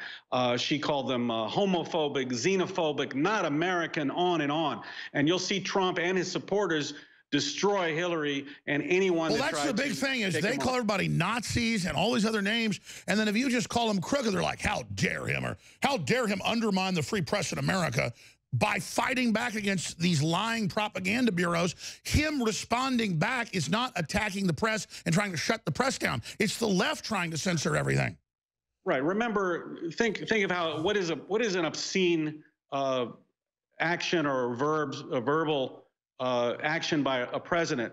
Barack Obama invited Black Lives Matter to the White House. He sent White House representatives to the funeral of Michael Brown in St. Louis and said that he was this perfect guy. And then somebody in Dallas murders policemen. Oh, what a surprise! Obama is the one who propagated. And then he won't go to that. That's keys. And what do we do about Obama? Well, Alex, then Obama shows up at the funeral for the cops and calls Americans racist. Now, what is more offensive? All that behavior that resulted in the death of policemen, and then Obama going and telling people that you're racist. Sure, but he didn't show up in Louisiana. Let's come back and we sell books, we sell films, we sell high-quality supplements to fund our operation. at InfoWarsStore.com. We've got several big specials that are about to end there. We have our good halogen, the X2, that helps detoxify the body and do so much more. Basically blocks the fluoride from my own research. Cause me to have weight loss, stamina, energy. It's really amazing. That is 40% off when you get it with the Secret 12 high-quality organic vitamin B12 that you take under the tongue. Those are 40% off together right now. Also, for seasonal distress and the pollen and all the dust and the garbage that's 24 hours a day in this country, we've got the pollen block. You need to research that. It's natural, it's organic, it's specially fed Japanese quail, and then it's their eggs concentrated into capsules that you just chew up. Doesn't really taste good, doesn't taste bad. And then within an hour, it's been proven, documented, to relieve a lot of people's seasonal distress. Pollen block, InfoWarsLife.com, InfoWarsStore.com, or 888-253-3139. And we have air filtration units right now that are extremely high quality. The Alexa Pure Breeze, normally a great deal at $200. It's $149 right now, and free shipping. You cannot beat that deal. Leading competitors basically sell the same 4-stage ion filter. One of them's ion and has ion cluster and 3 others. Well, these babies are a great deal at $200. Leading competitors are $400 to $800. It has 478 reviews, 4.9 stars by Power Reviews, 97%. Nobody's got that. And this is a true game changer. Whatever the best deal is, the highest quality. There's one philosophy where you just sell things with a super high sticker on them and say they're the best. And then there are some people that will buy whatever's expensive. About 10%, they say. It varies country to country. I don't follow the marketing. I just go get the very best, lowest price and want to sell an absolutely huge amount of them to fund the operation, which we do. But at $200 is a great deal. People sit around until it's discounted. I mean, this is just crazy discount because I know it costs like $80 to make the thing. So it's amazing. It's got phase 1, phase 2, phase 3, and phase 4. The ion cluster, true HEPA filter, carbon filter, pre-filter. 4 filters. And my wife, God love her, she's like, it's always red, it's broken. And I said, baby, you got to take off the pre-filter for like cat hair and stuff. You know, when it's red all the time, that means it needs to be clean. And you just brush it off, put it back in. And whenever, I mean, I don't want to get graphic here, but somebody can pass gas 30 feet away, the thing turns red right away. I mean, that's how powerful this is. And so, Alexa Pure Breeze, your family deserves it. 4 or 5 of them will do the whole house, a big house, and an apartment. 1 of them will do a smaller apartment. So InfoWarsStore.com, InfoWarsLife.com, or 888-253-3139. Okay, Joel Gilbert, you got the floor for the rest of this segment. We're going to take calls next segment. On 2 big subjects, callers, what's your favorite thing Trump's done, favorite nickname? What do you make of the first year? How are the globalists going to strike back? What are your concerns? Maybe you're not happy with Trump. We'll also take those calls. So it's 877-789-ALEX. I got other callers about, you know, Geneva Bible revision or stuff. I'll get to you after Joel's gone. I'll take your call. I just, you know, he's here to talk about this general area, the film, which is unbelievable, great to show the kids.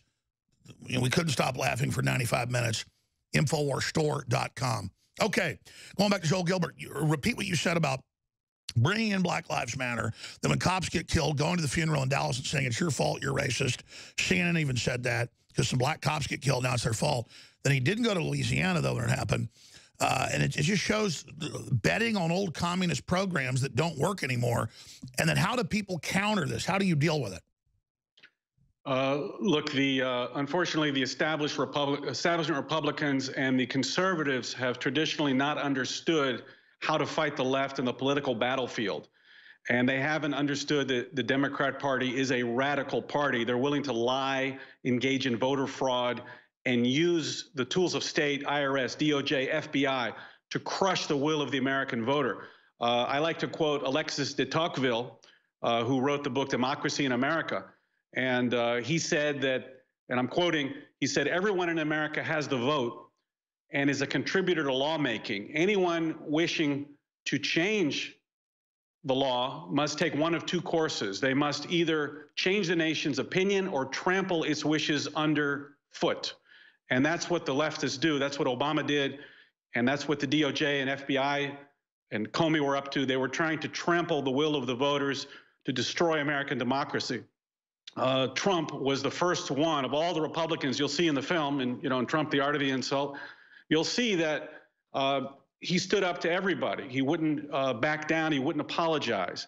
And by doing so, he was able to defeat all the Republican establishment, as well as the radical left and the entire media complex. And even then, just barely, he won by a few points in the end.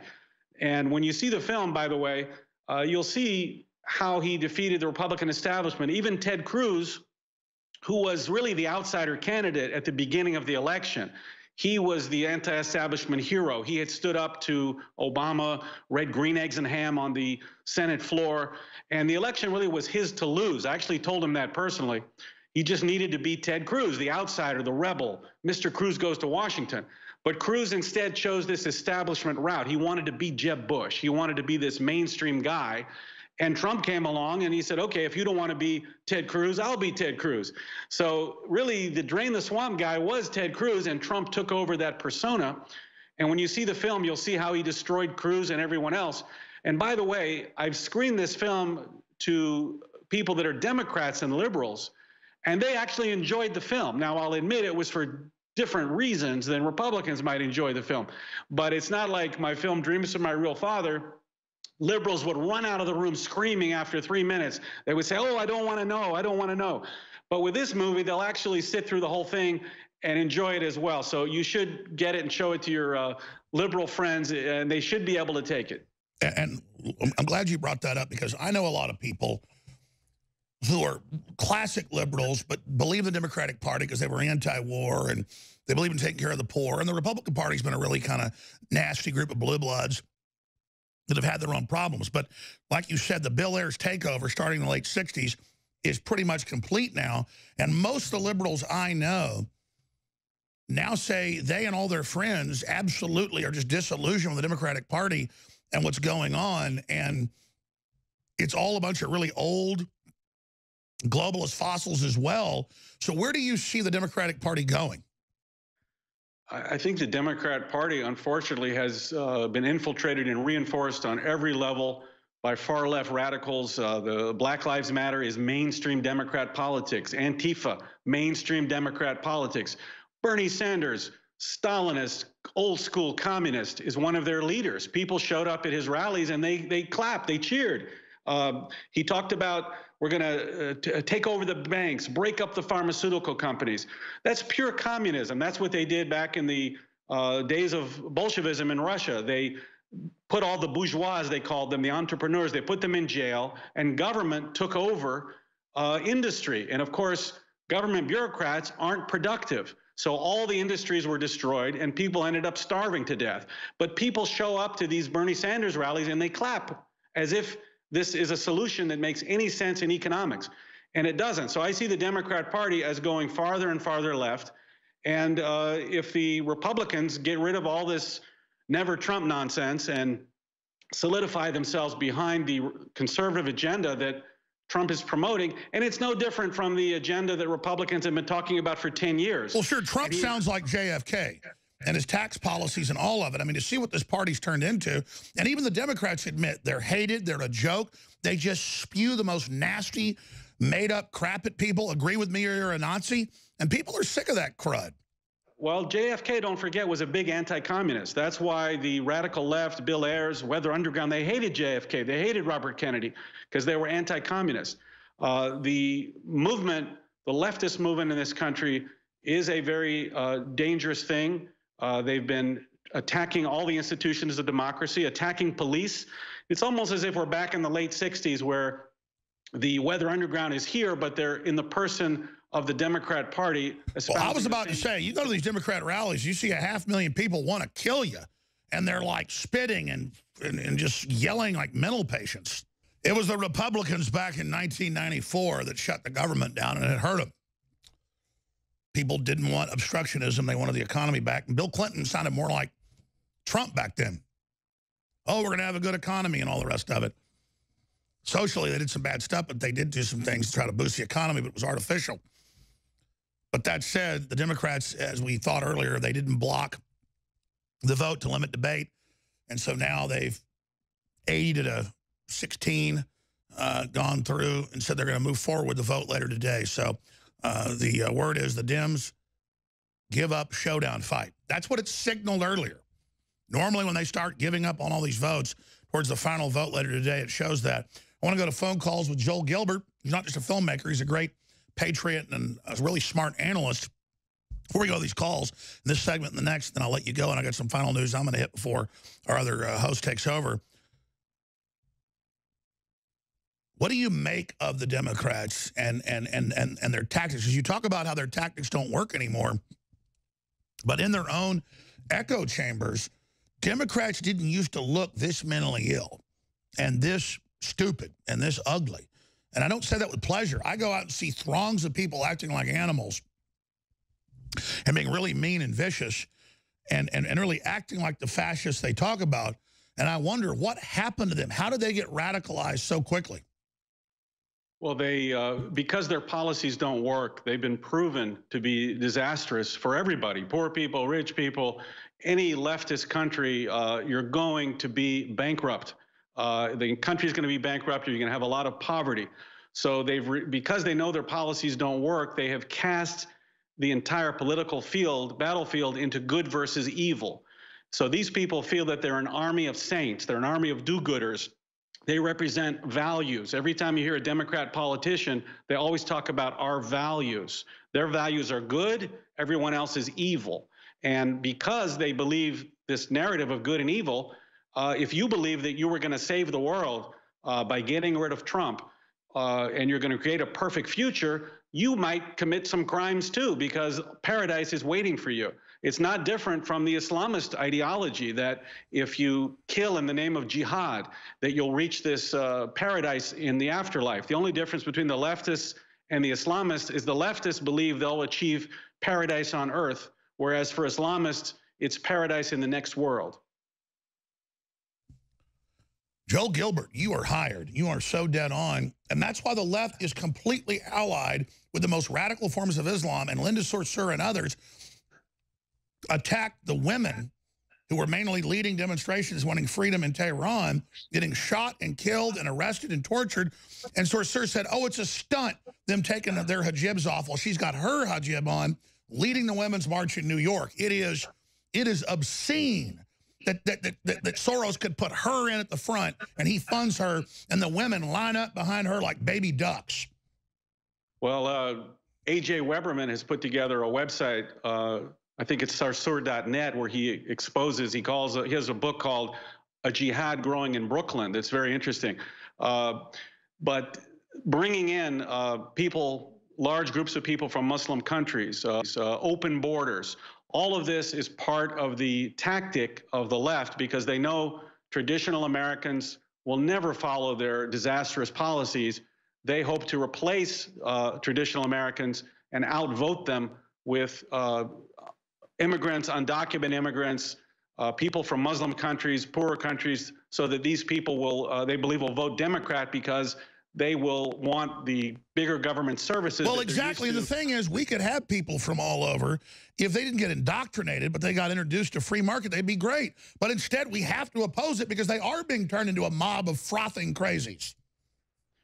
That's part of the, that's part of the trip of the radical left, is to bring in as many low-income, low-wage, unskilled workers as possible, because they know they'll get about 90% of them voting for Democrats who will not only promise them extra free services, health care, and so on, they're also promising them this perfect future. And that's why you see that the left putting immigrants, minorities right out at the forefront. I think there was even on one of the Democrat Party websites, they said, we want to bring more women into the process to run for office. And they listed Muslim women, black women, Hispanic women, Jewish women, everybody but Christian women. So the left... I was about really to say, Sarsour told them at last year's and this year's march, no Christian women allowed, and they won't even let you march with them. They throw you out, even though it's your right to march, if you're wearing a pro-life shirt. Yeah, they really are borderline on the race selection system. If you look at Nazi Germany, how they started out by dividing everyone by race and racial DNA, religion. The Democrats are going in that direction where they're dividing everybody, their constituents, they're dividing America along racial and religious lines because they believe that they can then agitate and get the large masses to follow them with this identity politics idea, which really is a racial agenda, a racial and religious agenda to divide people. Exactly. They are following, because when the Nazis first got in, it was on, supposedly recovery and all this other stuff in Versailles Treaty, but it was a socialist program. And they said that we're just going to get everybody in their groups so we can categorize you for the census and stuff, and IBM helped.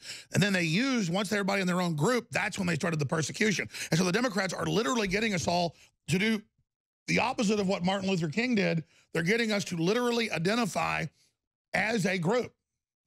Right. Martin Luther King believed that we will judge people by the strength of their character, not by the color of their skin. A very noble, very American idea. That's why we have Martin Luther King Day. It's not for radicals like Barack Obama and all of his minions who run around saying that, well, he had something on his campaign website, African Americans for Obama, Muslims for Obama. It was all about dividing people and identifying their race. And it is very racist to tell people you have to believe in socialism and communism if you're this skin color or this religion. It's gone so far in the opposite direction. And again, it's because the Democrat leftist policies do not work. You're right, and it's extremely patronizing. It's very patronizing to how they talk down to these groups. It's sick. Yeah, there was this guy named, I think his first name is Paris. He's a African-American that was a Trump supporter, and he was on CNN explaining Trump's policies during the election. And this white professor from some Ivy League school said, "You're a disgrace to your race. How dare you support Donald Trump?" And of course, he was very offended. He said, "How dare you say that I have to believe in socialism and your nonsense because of my skin color?" It's pure racism to cast black people at anybody that they have to support some crazy leftist agenda because of their race. And think how racist that is. Yeah, we have that video. We probably ought to grab that and play it next segment. I mean, that is the ultimate racist thing to say to a black person or a white person or anybody. You're a disgrace to your race when it's the human race because you're not doing what I tell you to do. That is crazy. They think they own black people. Well, America is a great ideal.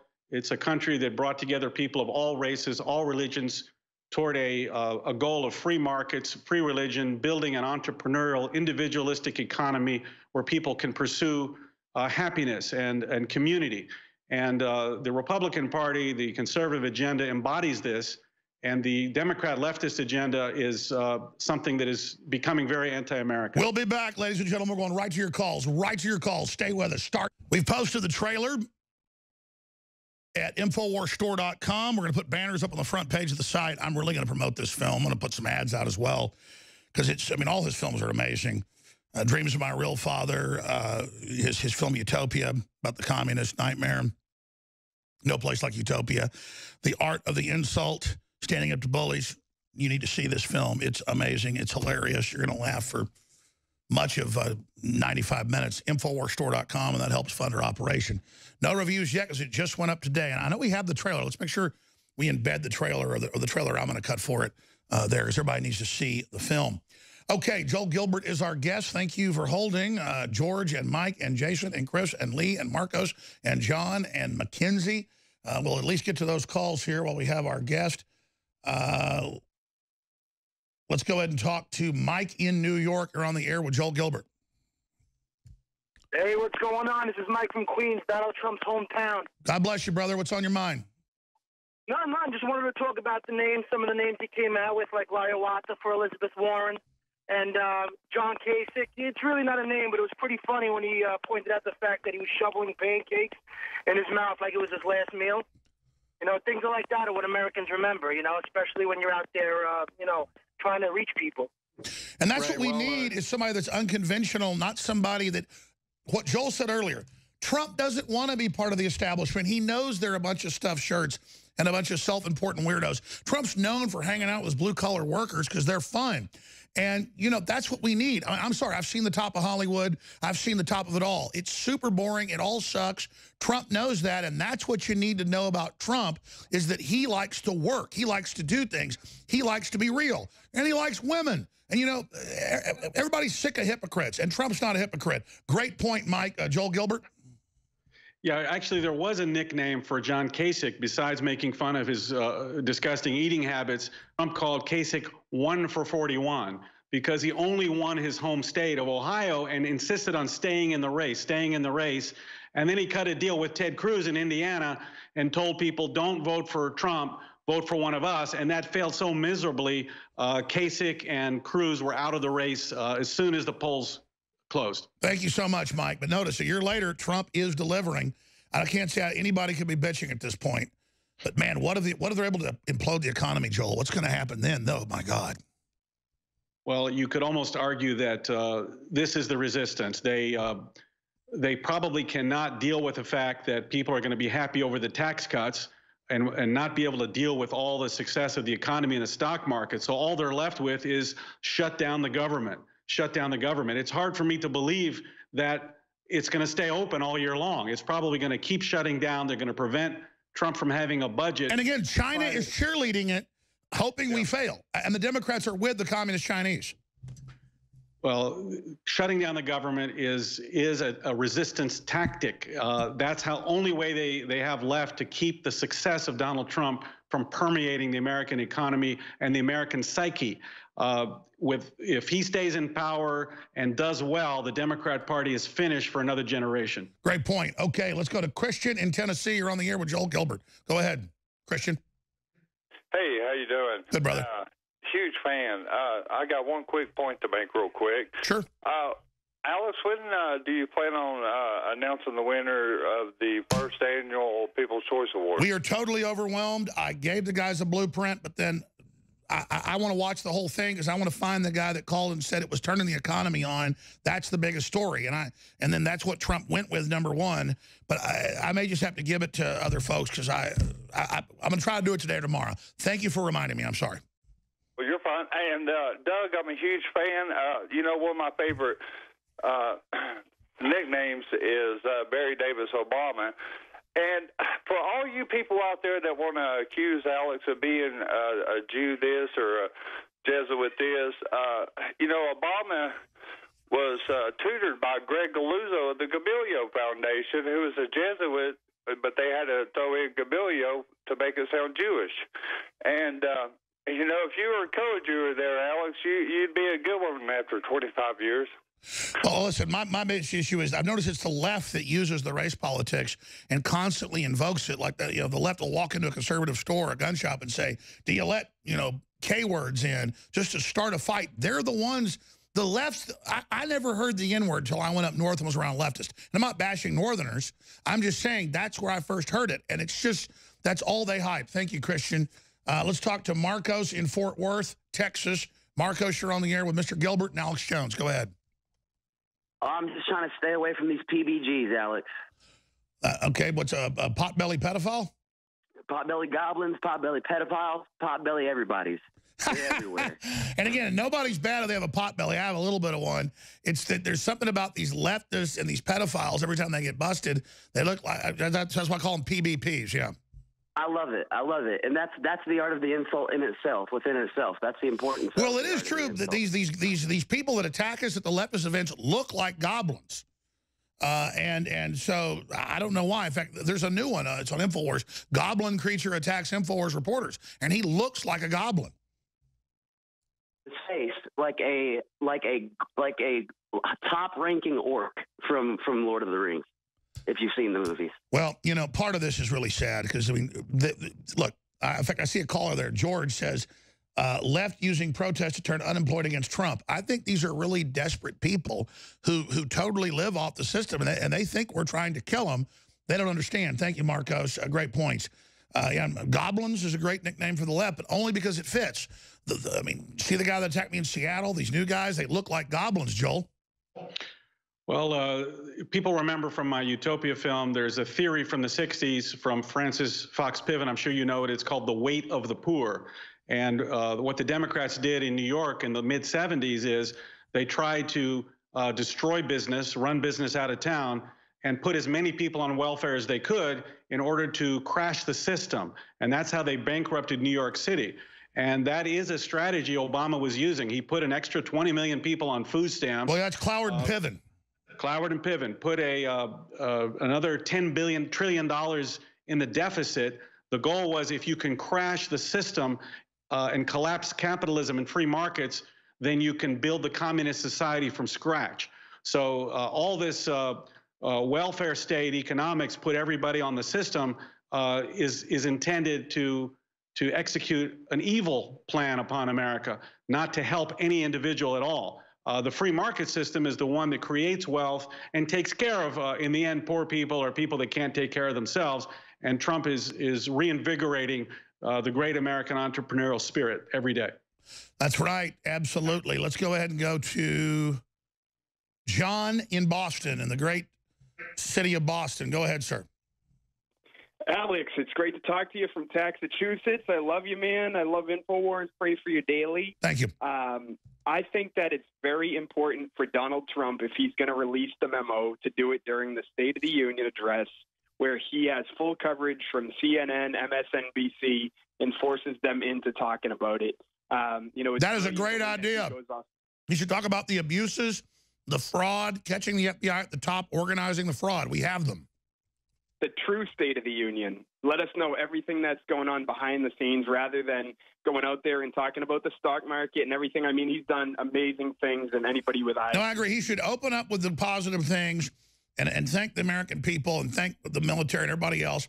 And then he should get into the facts and just indict them all for criminals that tried to bring the country down. Absolutely, I would also agree. Joel? Yeah, I would add that that's just the ongoing battle against the mainstream media, against lies, against a narrative to trick people. The mainstream media wake up every day and they say, how can we fool the people who read us and listen to us into believing in the leftist Democrat agenda? I've been through it. I even had the FEC, Federal Election Commission, try to prosecute me for making the film Dreams from My Real Father. That was in the news, and that was in WikiLeaks. They wanted you particularly arrested, which was why we know you're a good guy and winning. Because if they're not trying to put you in jail, well, you're not on Team America. Thank you so much, John. Stay there if you got anything else. I'll come right back to John. We'll do another segment with the one, the only Joel Gilbert. Get the new film at InfoWarsStore.com. Alex Jones here, back live. There's video up on InfoWars.com of Chelsea Manning showing up at the Patriot event. It was completely inclusive in New York.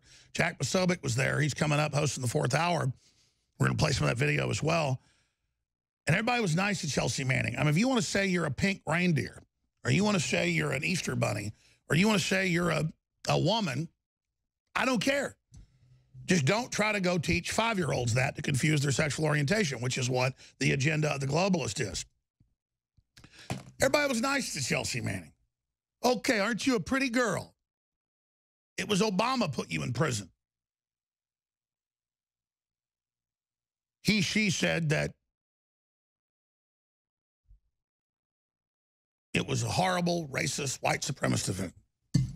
Just to go virtue signal, I guess it's a stunt for her Senate run. And I wanted to just hit that before I go back to John and these other callers. What the sexualization of children, the pedophilia in Hollywood, the wanting to target children when they're young, the Tavistock Institute, it's all about population control and I guess just attacking the family. I'm not saying Chelsea Manning does this. Chelsea's I think, just a byproduct of this whole program, but that they're really obsessed with that. That's their next big bet, is to be tolerant. Let us teach your 5-year-old son that he's really a girl, and like Jocelyn Elder said, reach down and touch him and teach him how to do it. I mean, what's going on in the leftist diseased mind? Well, Alex, look, Manning was a traitor. People forget that. Manning was a traitor. So was Bo Bergdahl. Both of them, Manning gets let out of prison despite a very long sentence for treason. You've got Bo Bergdahl. People died trying to find him, and he also gets off. So nothing can be more illustrative of the Obama administration, the leftist Obama mentality. But why does Jocelyn Elders want to reach down and touch your child's? Sorry. Well, this is the the sickness of the far left ideology that goes back to the communist movement in the 60s, where Marxism is an attack against traditional society. And B.F. Skinner. The family unit no longer exists. We're going to put you on these collective farms, and you're all going to live in this big collective. Where you're going to produce more because you're going to be so happy that you're going to make more food and produce more crops. In China, they tried that, of course. In Ukraine, the government would show up and take all the produce, and it turns out everybody starves to death. So the whole concept to change humanity, to create a new human being that doesn't have a gender, that doesn't want to live in a traditional family, that you're just an animal living in this collective like a zoo animal, with the government being the zookeeper who controls you and everything you think. It is a anti-life death cult in the end. 150 million people were murdered in peacetime by communist regimes because they wouldn't go along with this collective, or they just starved to death on the way to utopia. You're absolutely right. The biggest problem is so many people I know are closeted libertarians or conservatives, but they get censored or they get attacked, and they won't even have me on their shows, which I don't need to be on their shows. It's just the fact that they want to play it safe. And by playing it safe, that's why we're going to lose. If we lose, it's all these people playing it safe. People don't understand. The never-Trumpers, I don't know how they could not understand that if Hillary won, there'd be nothing left of the United States. There'd be no more conservative movement. There'd be no more Republicans. It would be 100% leftist majority in every state, where it's just a given. You'd have all the corruption in Chicago, bankruptcy, horrible education, violent culture. They were going to bring all the devastation of Chicago and Detroit to the rest of the country. That's why anybody that was a Republican libertarian that didn't vote for Trump or doesn't understand what the stakes are out of their mind. And they know it's a culture of corruption. They're all criminals and exempt themselves from it. They are mid-level and high-level Democrats are the criminal party. And the blue blood Republicans are a bunch of cowards that go along with it. They're even worse. Let's go ahead and talk to John in Boston. Go ahead and finish up your point, John. Alex, it all just comes down to the fact that they worship the devil and they love the devil, and they're going to do whatever, isn't in our best interest because of that. And you look at these potbelly goblins you talk about, and the one thing they're missing is God. You look at their eyes, you can see it. They're empty, they're hollow.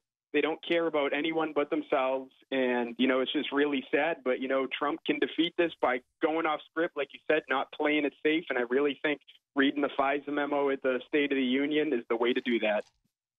God bless you. Absolutely. That's a great idea, isn't it, Joel?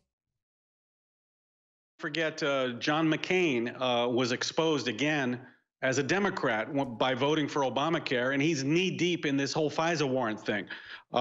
Jeff Flake, also from Arizona, went on the Senate floor and called Trump Stalin. He lied about what even Trump said. Trump said the fake news media was the enemy of the American people. Flake goes on the Senate floor and says that Trump said the media was. So Trump has exposed these establishment Republicans as really being Democrats. And if you go to the InfoWars store, I encourage you got to watch the film. You'll understand Trump like you've never seen him. No, you're right, because the film's well done. It's fun. It progresses as he marches throughout the film, up to the podium, and you see the process of him winning. And it's really great tactics for all of us that kind of instinctively do this in our own lives. When somebody messes with me or lies about me, I just snap back with a funny insult, and I make it fun, and they hate that. It's the same. We're not being nasty. We're just being, oh yeah. So all of us that are successful will watch this and see Trump distilling it. That's why this film is invaluable. All your children should see this film and learn how to not let bullies hurt you, not even get in a fight with them. Slap them back with wit. And that's how you deal with them. Yeah, Trump had the creativity Every day in his sleep, he's falling asleep, he's waking up and tweeting, and when he hits send, they just start to go nuts, and they can't think of anything in response. All they can do is say, Trump is not very nice, and he had an affair 20 years ago. That's all they can say. They don't have an ounce of creativity, and that's why Trump is dominating them every day. And that's why Christians forgive him, because he's not being a hypocrite either. He's not up there. It's just unbelievable. Imagine where we'd be right now, Joel, if Hillary would have gotten elected. Like you said, it'd be hell on earth right now. That woman looks like a psychotic demon. I mean, she just looks like a witch out of a movie. I mean, she looks crazy. She was involved in abuse of power for 25 years. It's been well chronicled in book after book. Hillary had designs on eliminating every amendment after amendment, eliminating the borders, defeating permanently any opposition to the leftist agenda. And we went through a very dangerous time. And really, Trump won a couple of states by maybe 10,000 votes. So the United States was on a very dangerous course where it would not have continued ever to be the... I agree. Can you believe they're getting Mitt Romney out of deep freeze to run for the Senate to go after Trump? It's disappointing to think that could happen, but let's see how things play out. The Republican base is not stupid, and they know the score.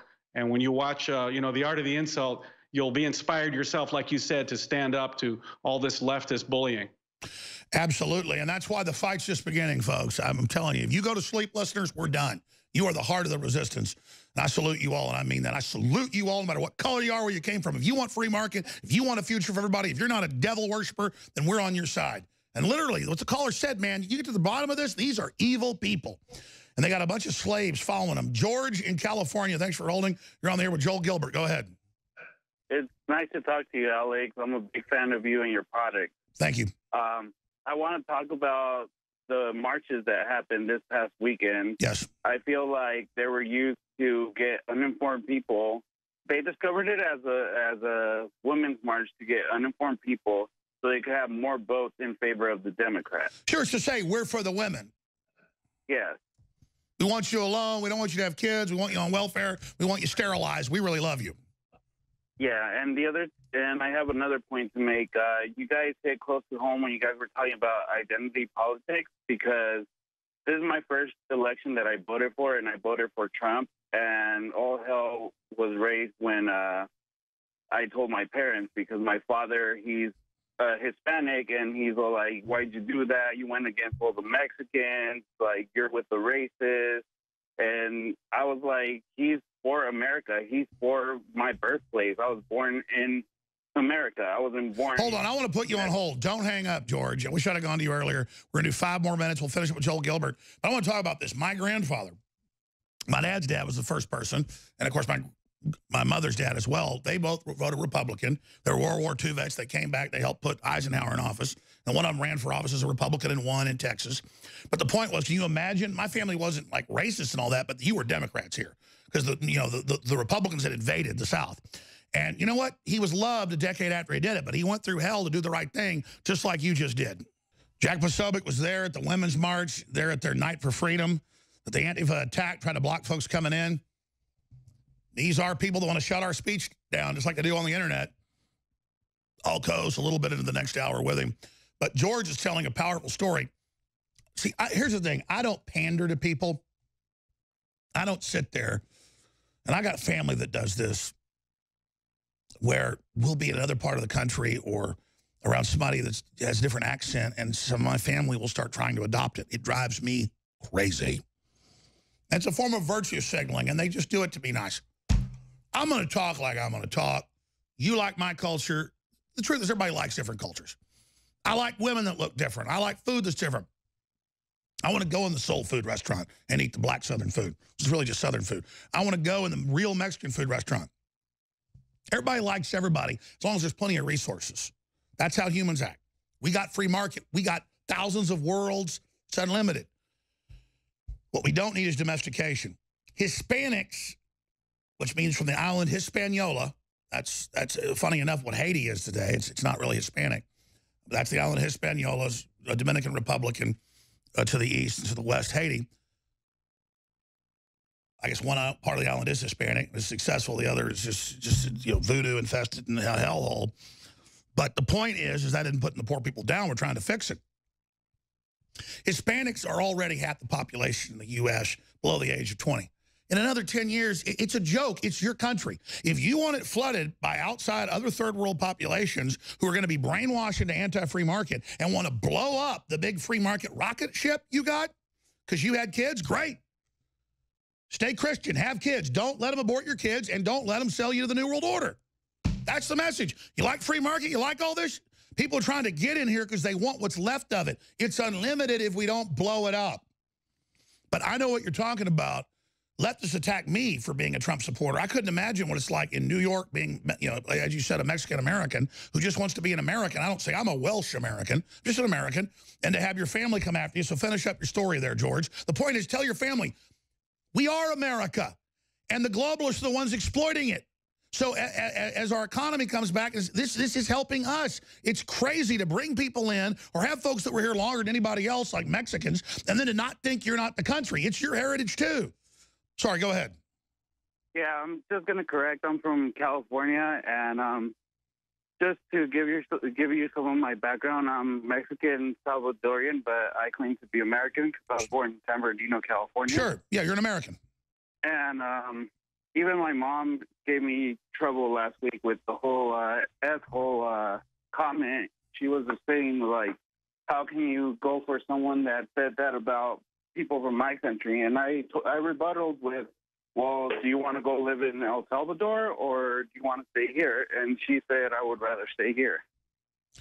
Who doesn't call Haiti or other, I mean, there is crap. There's no sewage treatment. There's crap. That's why they're called that. Everybody calls it that. I mean, people in Mexico say, I don't want to go to that city. Don't go there. I've had people say, hey, should I go this town or that town? They go, oh, don't go here. It's a real asshole in Spanish. That's what you call it. Even in El Salvador, it's like that because, the gangs are ruling over there. The government is practically ruled by the gangs over there. And I have family who have been threatened by the MS-13 or whatever gang is reigning over there. And I just don't see why people don't see that it really is a shit. Well, listen, you just stick to it like my grandfather did, and you'll be proven right. I mean, ask your family, what do you think about the prosperity? Don't you get Hillary? These people are pandering to you. They don't care about you. It's all talk. All right, brother, I'm going to say bye to Gilbert on the other side. We're back in 60 seconds. Thank you so much, George. But again, it's just like my dad's dad particularly. He knew it was the right thing to do. Civil Rights Act, all of it.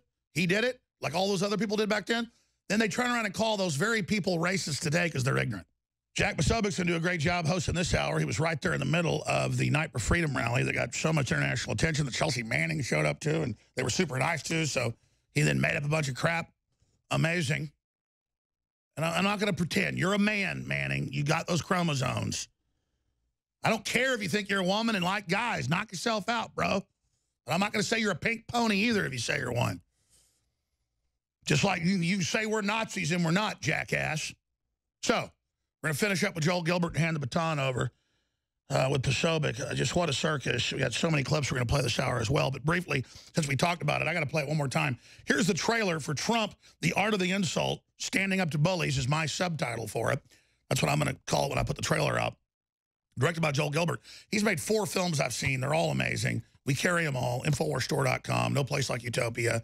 Dream Is My Real Father. You name it. But this, he also made a film exposing the jihadist. The name escapes me. What's the name of that film?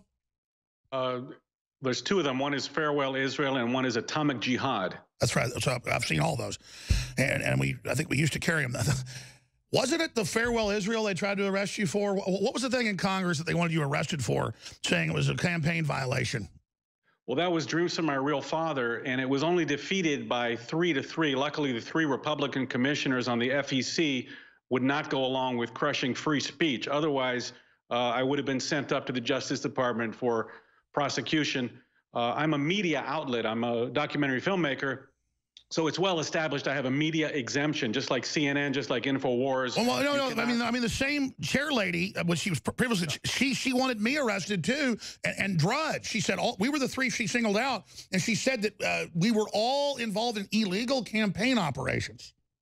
That was their allegation, and luckily mine died 3-3. But it was very serious. Just because it ended 3-3, it still cast a chill across conservative filmmakers. Oh yeah, mine too, exactly.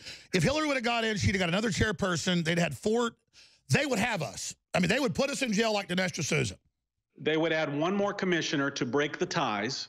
And anytime a complaint came against a conservative or someone expressing an opinion that was not leftist, they would have brought us up for charges and fines at the FEC. And free speech, First Amendment would just be one of many amendments that Hillary would be canceling, along with the 2nd and the 10th. And I can't believe we're just calmly talking about this. This is the left that, you know, if you try to stop their bomb making, they say you're censoring them, but they're on the streets attacking us. They're blocking us online. Europe's announcing anything conservative or libertarian or nationalist will be banned. They're working with the big tech companies to do it, the big social networks.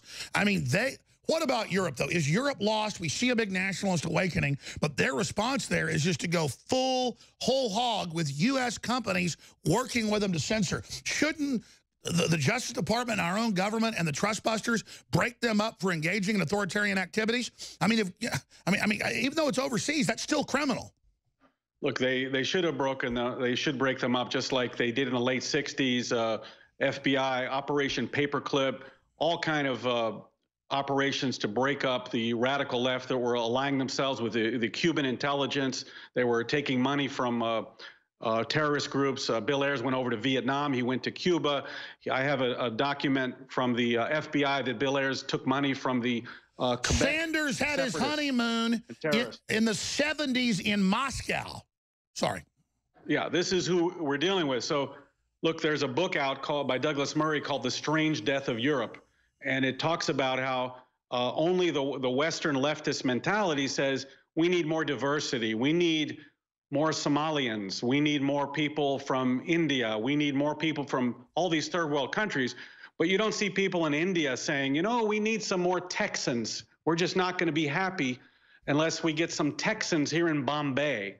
But I'll say this about the Indians. On average, they're the highest grossing group in the country. They're all friendly. Most of the Indians I know, in fact, every Indian I know, as I'm friends with quite a few Indian Americans, they love Trump. Well, you've got very successful groups of people that come from other countries. The argument that Trump is making, which is the same as they do in Canada and Australia, is a merit-based system. Let's have people apply, and we'll vet people so we get people that can support themselves and create business. Sure. Why do you think Indians, compared to all, because that's the only group that demographically votes Republican, why do you think Indian Americans like Trump so much? Oh, the Indian Americans understand free enterprise. They understand how hard it is in a socialist system. They come from India that had many, many years of socialism and poverty, and they just see the opportunity that when the government gets out of the way, that they can prosper. So you have a very, very strong and successful and vibrant community of Indian Americans that start businesses. I have a couple of friends here in LA that are just fantastic entrepreneurs. It's just amazing what they accomplish. I was about to say, Indians are the per capita richest group. The top 9 are Asian groups. And they are, but now the left even says, don't let them go with degrees. Have affirmative action against Asians now. Well, it's endless the way the leftist narrative changes when it doesn't work out. Remember global warming? You don't hear that anymore. Now it's climate change. So if there's a hurricane or if the sun comes up, it's climate change, and we got to give more money to leftist causes. The narrative of the left is so bankrupt. I really believe that Americans are finding out and understanding, really through the impetus of Donald Trump and him standing up to these narratives, that you don't just have to accept and believe what you're being fed. All right, Joel Gilbert, thank you so much, my friend. Come back very soon. Every time he's on, we got to get this guy on more. He's so smart. Thank you, Joel Gilbert. The new film, Trump, The Art of the Insult, will be right back with Jack Posobiec. Here is the trailer for the film, available at InfoWarsStore.com. Called women you don't like fat pigs, dogs, slobs. Only Rosie O'Donnell. And they said that wasn't politically correct. Who cares? You haven't been called. Go back to Univision. I think Jeb is a nice person. He's very low energy. I'm not used to that kind of a person. Throw them out. Throw them out into the cold. Don't give them their coat. No coats.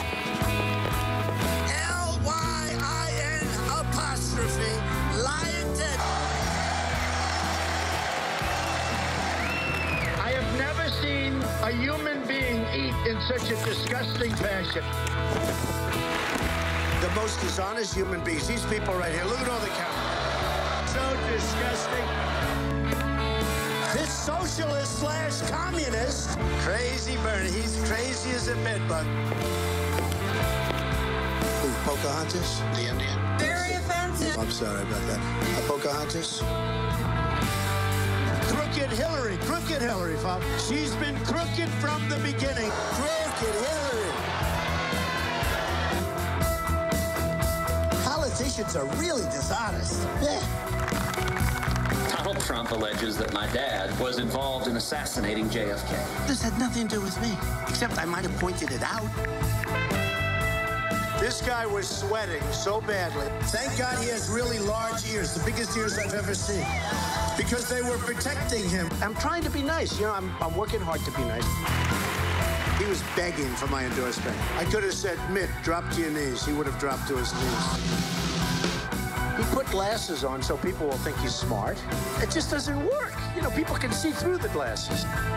I'll make 3 or 4 major speeches. He makes a speech for 15 minutes. He goes home, goes to bed. We live off Chinese manufacturing. That's because when you say we, you are stupid. Repeat after me. Donald, you're not going to be able to insult your way to the presidency. That's not going to happen. So help me God. Congratulations, Mr. President.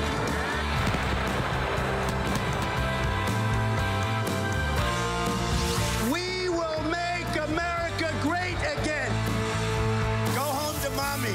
Tell her to tuck you in. All right, folks, the film available now at InfoWarsStore.com, The Art of the Insult. Jack Posobiec did a great job, ladies and gentlemen, there in New York at that big event. Jack, we're going to break in about 40 seconds, but tell us what's coming up. We are going to talk about all about that event. We're going to talk about the amazing event that was held inside, as well as the Antifa attack that happened outside. Someone got put in the hospital, but we had Chelsea Manning inside, who was welcomed and treated fairly and politely. So you can see the contrast. You can see the difference.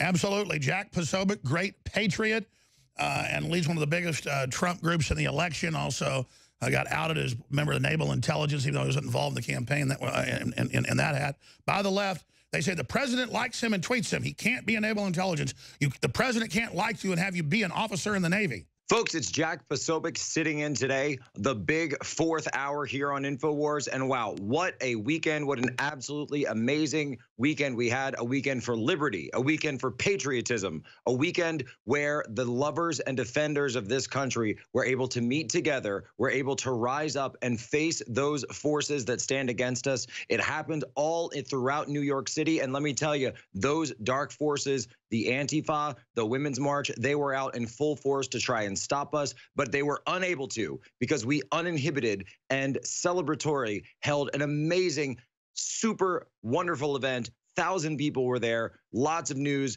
so much I want to break down. The women's event, you guys saw them all out in New York City. They said, why would you have an event the same weekend as the Women's March? And I said, because it's the time to celebrate the 1-year anniversary of our president being inaugurated, the 1-year anniversary of the day that everything began to change in America. The people came back into power to take back our White House and to take back the reins of government in the United States. That's why we held that night. And let me tell you something, folks. You know, in my speech that I delivered, actually what I did was I read Ragged Old Flag by Johnny Cash. If you guys know that one, it's an ode to our American flag. I don't even think I said the word Trump once in the entire night. And the reason for that is because this movement isn't about one man. It's not about one individual, right? President Trump, he is the one who focused all of it, but there's so much deeper meaning to what's going on. It ties back all the way to our founding. It ties back all the way to our flag. And I had to bring Johnny Cash in there. I had to set that up. But Antifa found out about the event. And so Antifa decided to crash it. And I think we've got a video here of me. I went out and confronted Antifa, and thankfully the New York Police Department, they actually set up barricades, and then there was a chain link fence where they couldn't get through to me. But you see them there on the film. They see me, they start screaming about our children. They say, send out your children. They want to see your kids. They start banging on the fence with their 2x4s. You see, when we always show up to, you know, protests or rallies, sure, we'll bring a sign.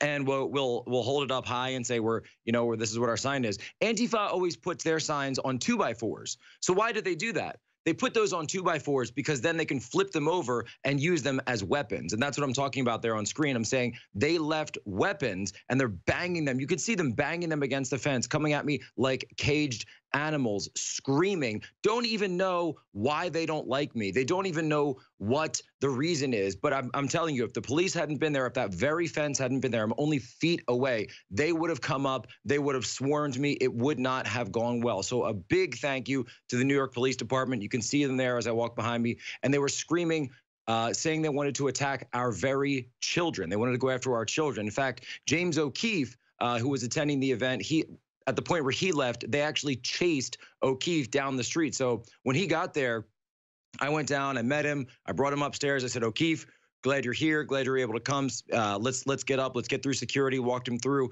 He had to leave, he had to bounce somewhere. But when he left, Antifa started chasing him down the street. Now, fortunately, he had a car waiting. He was able to get in, he was safe. But later on in the event, or after the event, I should say, one of our supporters, one of our guests, a 56-year-old man was leaving the event.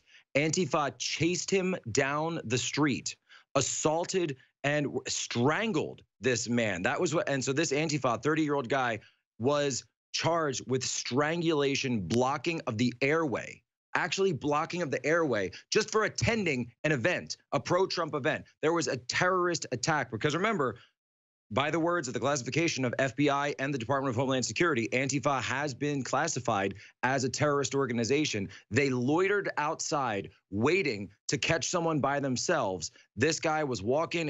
I think he was going to catch a cab or an Uber, and they assaulted him. He was strangled. Now, we've talked to the victim. The victim is secure. He went to the hospital. He was declared stable. He's actually currently recuperating and resting at home. And we're going to do everything we can to make sure that he's safe. If he needs anything, we're going to take care of it.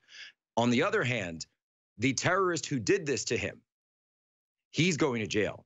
Prosecutors are already looking at it, and there's going to be big jail time associated with this attack. And hopefully, we'll be able to use some of it to actually prosecute the Antifa groups, not only the man who conducted this attack, the child, the man-child, this 30-year-old, pasty white boy, but the actual group that instigated the entire thing, and the fact that different online supporters or enemies, you should say, enemies of ours, encouraged this attack to take place. We found what happened was the location, which we kept secret, was doxed, was sent out online. There was a reporter there, and it said, and they even attacked the reporter who was there. He wasn't even someone who was on stage. He was just there reporting the event. He was recording, he was trying to tape, and they went and attacked the recorder, the guy who was just trying to tape it, the reporter. So anyone who was complicit in the instigation and the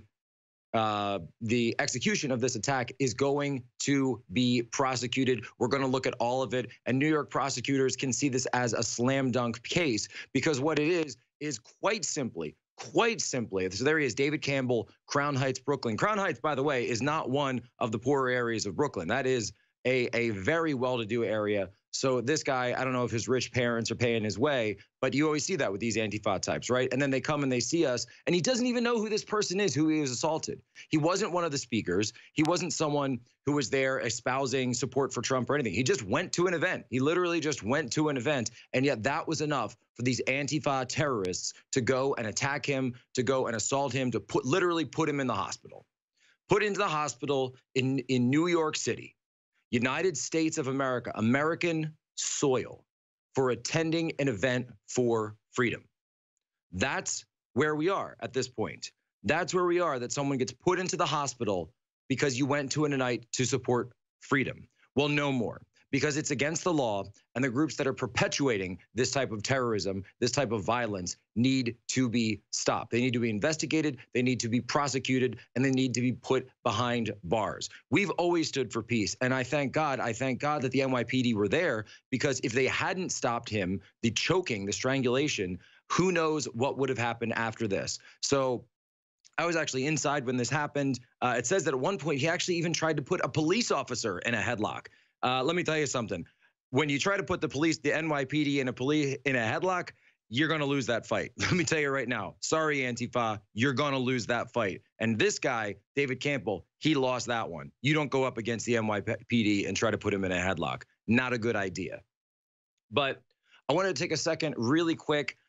Here we are at the end of the segment to let you guys know about a great new product that's just out from InfoWars Life, and it's called Pollen Block. It's this incredible product. So because it's new, it's the introductory price. It's $17, $17.76. Get it, $17.76, 50% off. And it's all about pollen season, folks. We hate it when pollen season starts. It's constantly attacking our sinuses. We feel like we have no choice. We got to, you want to stay indoors the entire time? No, you go out, you can use the Pollen Block. It will support you with that seasonal discomfort. It's going to help support healthy sinus function, respiratory function, clear your airways, and allow you to have normal breathing. It's so great as we go into this season. The quail egg concentrate is where it comes from, and it's amazing to have this seasonal product now available at InfoWars Life. So make sure you guys go and check out Pollen Block. We'll be right back with more about the event. What's going on, folks? Jack Posobiec here. Big fourth hour breaking down all the news that happened over the weekend. Huge weekend, New York City. Everything was going down at a night for freedom. Over 1,000 patriots there. We had such an incredible night. We had live music, we had DJs, we had dancing, we had Stefan Molyneux gave an amazing speech, Gavin McInnes was there, I got up, Mike Cernovich, of course, running the entire show. But there was one guest, one special guest, not a speaker, not someone who was featured, but one guest, just an attendee really of the event, who caused a lot of controversy all of a sudden all over the left-wing media sphere. The left wing was having conniption fits over this one. We didn't really understand why. We didn't understand what was going on or what was wrong with it, because all of a sudden at our event, people started turning around and saying, "Hey, Jack, is that Chelsea Manning over there?" And I looked, and sure enough, there was Chelsea Manning at the event. And I said, wow, look at that. So we looked into it, and what basically happened was, yeah, so Chelsea Manning ended up coming to the event, and we said, you know what? We're the tolerant side. We don't have a problem with someone coming and wanting to come to our event. And so fine, come on in, have a nice time at the event, enjoy the party. Maybe you can learn something, right? Maybe you can pick up something that you can take back and talk to your friends on the left about. Because again, we're always told to be tolerant, right? We're always told by the left that you guys need to be more tolerant, and you guys need to be more accepting, and you guys need to be more open. We said, fine, all right, sure. Somebody wants to come to our event, doesn't want to crash it, doesn't want to protest it, wants to just come, attend, listen, and we said, fine, no problem whatsoever, more than welcome to come in. And Chelsea, throughout the event, and if you ask anybody who was there, was treated politely and was treated fairly. However, once news broke, the left went into conniption fits, saying Chelsea Manning is some kind of Russian plant. Chelsea Manning is some racist neo-Nazi secret, cryptocurrency. I don't even know what kind of thing. They were losing their minds that Chelsea would attend our event. So then Chelsea posted this thing up that I crashed the fascist white supremacist hate brigade party. Selfies were denied. Well, no, actually the selfies were denied because nobody wanted to bother you. Nobody wanted to mess with you. You didn't crash it. You actually just attended the event. You had a ticket. You were invited, and nobody had a problem with you being there whatsoever. So you know what? Fine. You're going to call us. You're going to lie about us. You're going to say things like that, stab us in the back after we invited you in and had a nice time with you. You know what? That's for you to do. But I would say not very classy. Not a very classy thing to do when someone invites you in and treats you with respect. Because that's what we're taught about so much, right? We're told respect people who disagree with you. We happen to be Trump supporters. We're not white supremacists. We're not neo-Nazis. We're not fascists. We're Trump supporters who love liberty and love our country, right? But apparently that's not good enough for sometimes. But I would say simply contrast that with what happened before. They said confront your enemies face to face. Okay, well, you confronted us. Anything specifically to say, anything specifically that you disagreed with, let's have that conversation. Let's not lie about each other. Let's not attack each other. Let's have that conversation. Because which side was the tolerant side now? So inside, Chelsea Manning came in, a figure of the left, as we all know, came in, and everybody was polite. Everybody was respectful. Everybody was completely cool with it. They said, fine, you want to come and listen to our event? Listen. Maybe you get red pilled. Maybe like, here's something you like. Maybe you can stand up for the American flag, right? However, when our people, when our attendees go outside and are met with people from Antifa, Antifa goes and assaults them in the streets and puts them in the hospital after choking them and trying to choke police officers. So again, tell me which side. You could see it right there for the one simple event, right? Look at the optics of this. These people outside with the 2x4s, with the weapons, banging on the chain link fence, screaming that we want to kill your children, that we want your kids, right? Putting our people in the hospital. This is me getting that close to them, putting my own life in jeopardy. Chelsea Manning comes in, no problem whatsoever. Chelsea Manning comes in, doesn't get put in the hospital, doesn't get choked out, doesn't get punched, gets to have a drink and sit down and listen to people talk and listen to some music. That's what happened to Chelsea Manning when she attended our event. So a room full of Trump supporters, full of veterans like myself, who certainly disagree with leaking classified information and certainly disagree with stealing government documents to do so, is treated fairly. And that's what we're all told. Isn't that what we're all told? The golden rule, right? The golden rule. Treat people the way you wish to be treated. That's what I thought I was respecting. That's what we all thought we were respecting. Isn't that what the media tells us? But no, the left doesn't like when anybody doesn't go along with the tribalism, doesn't go along with the screaming, doesn't go along. If you have to stay on your side and you're not allowed to cross that line, and if you do, it's got to be a confrontation, and you've got to be screaming in the face, and you've got to be yelling at them. Look what happened when Owen went to see the Women's March. Look at the way they treated Owen, the screaming, the yelling, right? You can't be polite. No, that's the culture that they want to foster. That's the culture of aggression. That's the culture of anger and screaming and at each other's throats and the violence in the streets of Antifa, which happened later in the evening. That's the culture that gets pushed down. The aggression, the violence, the madness, the derangement, right? We call it Trump derangement syndrome. So which side? And you look at some of these people, they're wearing the pink hats. There's people dressed up in all sorts of different costumes. They don't even know why they're protesting. They don't even know why. And you see this guy, all the black, about to attack, literally jabbing people with that camera, jabbing people with his boom mic, trying to get in people's face, trying to provoke a violent altercation, right? That's what they do. They try to get you to swing first, and then you say, aha. And there it is. There's the swipe, right? That's him breaking. That's him breaking and getting violent with someone he's probably never even met before. And probably if they met in a coffee shop, would actually sit down and be able to sit next to each other and have no problem whatsoever with each other. You know, Owen and I were walking down the street later after the event. We were going to grab a bite to eat at the diner up towards Times Square from where the event was. And, we're walking down the street and he had that same Trump scarf on. And somebody came up to him and on the side of the street and said, hey, man, you guys are going to get jumped if you dress like that. And we said, like, what, with suits? And he's like, he pointed at the scarf and said, and we thought, you are so triggered by someone's scarf that you feel that you have to get violent because you didn't like his scarf, because his scarf triggered you that much. That's the brittle, soft, thin-skinned, right, anger and vitriol of the left, because they can't stand the fact that Trump won and that they've been pushed further and further into this madness. And it's brainwashing is what it really is. It's brainwashing to think that Trump is somehow getting rid of the freedoms in this country when really all he's doing is lowering taxes, deregulating business, letting the stock market go up, letting everyone's retirement get better. That's what President Trump is doing. Yet the left are told that he's some kind of Russian planned Manchurian candidate and he must be stopped. And if you see a Trump supporter, well, you've got to go beat him in the streets.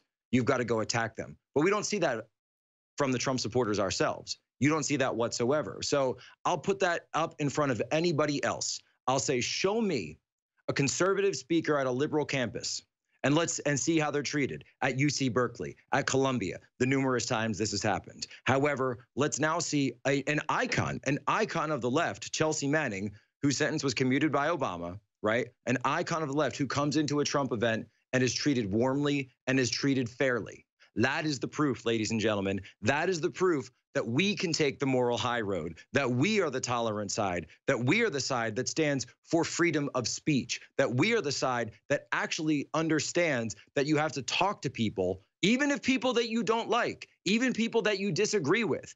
that we can still actually have a conversation, because that's what freedom of speech means.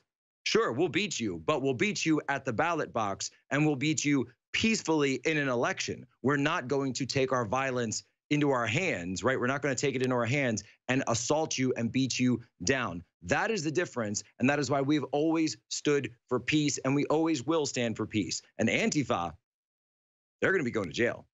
Every single one of them that was connected to this attack.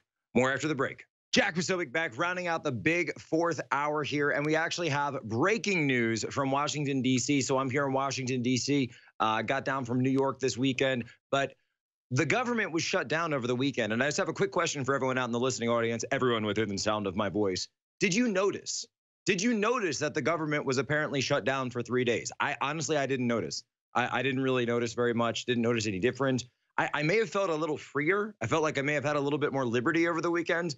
Kind of say that was nice, but yeah, didn't really find any major significant impact in my day-to-day life from the government being shut down. Pretty much seemed like everything that affected us and affected our lives was still there. But the Democrats that led this shutdown, led by Chuck Schumer in the U.S. Senate, they've caved. They've completely and utterly caved. They've dropped. We've got the 60 votes. The government shutdown is over. They've totally caved to completely and utterly give Trump everything that he wanted. What did they get out of it? Nothing. They blinked. They tried to go into an eye-to-eye stare with the president, the man who wrote Art of the Deal. Why would you try to hard negotiate with the man who wrote Art of the Deal? Honestly, the man is a best-selling author who's most known for tough negotiation. You don't try to do that. You assume he is going to beat you, and then you just try to skip that part and actually talk about what you can get out of the deal. You don't try to do the hard negotiation because he destroys you. And Schumer, oh my goodness. You know, people were saying, boy, I thought Steve Bannon had a bad January. Schumer, he goes, hold my vodka. This guy tried to go toe-to-toe with the deal maker in chief, and he lost. He embarrassed himself. He embarrassed the Democrat Party. 81 votes they just got on the motion to get rid of this thing, because they all thought, even his own party realized what stupid of an idea this was, and they were completely destroyed. Because here's the thing, the Democrats, what was their talking point throughout the entire time? It was DACA, right? They kept talking about DACA, DACA, DACA, DACA. We need DACA. We've got to help DACA. And Trump, on the other hand, and everyone on the right turned around and said, so you're putting illegal immigrants over the needs of the American citizens that you actually represent in Congress. You know, your job, the people who pay your wages, who pay your salary, who pay for your junkets around the world. Those are the people. No, you're not representing them. You're representing illegal immigrants. You're fighting for the rights of illegal immigrants, and that's why you've decided to shut down the government. Even the New York Times admitted that it was the Democrats who shut down the government. So when even the New York Times is calling you out, you know you've done something a little bit foolish. And Schumer, I mean, his negotiating tactic, I don't quite understand what it is. It's, we're going to shut down the government, hold the government hostage, and then get nothing in return, give the Republicans everything they want, give Trump everything he wants, and walk away like cowards? Not exactly sure that's the kind of face you want to be showing when you're in a midterm election year and you're trying to show leadership. There's a great line from Schumer as well. He said, well, in the negotiations, I couldn't understand what was going on. We would sit down with Trump, and first he would say one thing, then he would say something else that would sound like he completely flip-flopped and disagreed with what he said before. He said this thing, he said that thing. It was completely confused, had no idea what was going on. And then Schumer left the president's, I guess, the Oval Office, and had no idea what was going on. Because, guys, that's what Trump does. He wrote a book about this. You could have read it. It's at like $19.95. It's $20. You guys, you make more than that per diem. Go buy a copy of Art of the Deal. But you won't, because you're lazy and you're stupid. Because you don't understand what it's like dealing with the master negotiator like President Trump. He wanted you to be confused. He does the exact same thing with foreign relations, where he says things that make you think he's a madman, and he is a madman, don't get me wrong. But when he says these things, he wants you confused. And they say, well, he doesn't understand the negotiations. Well, he said 10 different topics. We have no idea what the president wants. Exactly. he wanted you to think that. And they said, we can't talk to this guy. This guy's nuts. We'll go talk to McConnell. And McConnell says, all right, here's what we're going to do. We're going to open the government. You guys are going to stop standing up for illegal immigrants, and then you're going to go home. And they said, fine. And so the left is losing their minds at Schumer. They're saying, how could you do this? You put the entire credibility of our party on the line for this, and you folded. You folded like a cheap suit. Should have read Art of the Deal. Should have read Art of the Deal, Chucky boy. That's all I got to say. I don't understand this tactic. If there's a name for it, you call it the Schumer strategy, I guess. The Schumer strategy is you hold the government hostage and then you give up without asking for anything in return. Not exactly sure how you win at poker when when you lose every hand of cards and you always lose the bets. Not exactly sure how that's a winning strategy, Chuck. And I've got to give a huge hand to our president here, because this shows the power of Donald Trump, the man, not just the president, but Donald Trump, the man, when it comes to these types of negotiations, which he's known for throughout New York, where he's known for being the best. And people used to laugh. People used to laugh when Trump supporters said they'd get sick of winning. And there you go. Boom. The Wall Street Journal admitting that it's called the Schumer surrender. We've got the Schumer, first we had the Schumer shutdown, and now we got the Schumer surrender. See, that alliteration always works, by the way. It always works when you can use that alliteration. It's catchy. Schumer shutdown, Schumer shutdown. It sticks in your head. Now that I've said it a few times, you can't stop thinking about it because it's that great. And now Schumer surrender. It's getting me. Schumer surrender. That's a bit of a tongue twister. Say it 10 times fast. I don't think you can. That's what the president does. He gets into these negotiations and he wins. He brings home a win for the American people first. It's America first. President said that he agrees that we should come up with a way to deal with the Dreamers fairly, that they should be vetted, that it should be gone through and looked on a case-by-case basis, and that they should be treated fairly and compassionately. And I think most people would say yes, that's fair, that we have to look to see, are there people who have committed crimes? Well, they need to go first. Are there people what are they doing here? Are they living off of welfare? Are they starting businesses? Those people, all of those things need to be looked at, right? He already was going to do it. He was going to do it anyway. He had told the Democrats that, but then last week they completely blew up these negotiations because Durbin came out and started making these crazy statements, and the president said, fine, you know what? I don't need to talk to you people. You guys are going to lie about me. You're going to mischaracterize what I said in a private meeting. You're going to operate and negotiate in bad faith. Then I don't need to talk to you, and I'm done. That's how you negotiate, ladies and gentlemen. That's how you negotiate. And just as a quick thing to kind of put out here towards the end of this, because I know it's been in the news so much over the weekend, talking about these FBI text messages that supposedly the FBI lost 5 months, right? Probably thousands of text messages between Peter Strzok and his mistress, right? Lisa Page, his Jezebel, if you were. They lost 5 months of this from these. And keep in mind, the media keeps calling them, oh, he's just an agent. He's just an FBI agent. No, he's the deputy director of the counterintelligence division.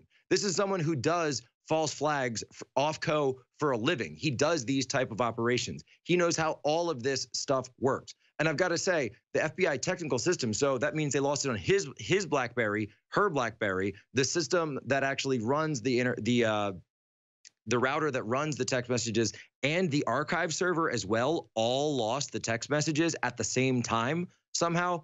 Folks, we know what that means. Unless the only explanation that I would accept at this point, that who was running your IT? The Awan brothers? Couple of nice A1 brothers out of Pakistan, like we had with Ted Lieu and Debbie Wasserman Schultz over at the DNC side. Well, or maybe we could actually ask the A1 brothers. Maybe they do actually have these text messages. So people are smelling it for what it is, and they say this is fishy and it stinks, because they know that all of the text messages that have come out so far, they talk about an insurance policy. They talk about Lynch knowing that there were going to be no charges against Clinton. How would you know that before the investigation ended? Now, my sources, people I've talked to in DC, state that what is in those missing text messages is absolutely damning for them and for the FBI and these agents, the deputy director of the counterintelligence division, who was running the Russia investigation, who was running the Hillary email investigation, that it talks about potentially another further insurance policy that could be used against President Trump. And the time period, and this is key, the time period that they're missing was the transition period and the first days of the Trump administration. There you go. Hillary Clinton, emails deleted. NSA, emails deleted. FBI, text messages deleted. Imagine going to the FBI when you're under investigation saying, I'm sorry, I deleted all of those records that you guys wanted. Right? Try telling that to the IRS in April. I'm so sorry, I deleted all of my receipts for this year, but don't worry about it. There's nothing in there. Folks, that is the deep state right there telling you that they are losing, that they are on the ropes, because Trump and this movement of new nationalism and new patriotism that's sweeping the land is pushing back against them. They know their hour is up. They know they're reaching the end of the line, and it's because of the info warriors and people like you listening today. Thank you so much for listening. Jack Posobiec. Catch me on Twitter. Someone very profoundly once said many years ago that if fascism ever comes to America, it'll come in the name of liberalism. This young generation who scream words like fascist have actually themselves become the fascists. You guys are the fascists! You're all the fascists! You're a white male! I just wish that somebody would create like some kind of a safe space where we can all just go and hate. You're a fucking white man who gets to do whatever he wants to in this space, right? You need to get out. I actually don't. All right. Hey, who wants to help me get this reporter out of here? I need some muscle over here. Donald J. Trump is now president of the United States.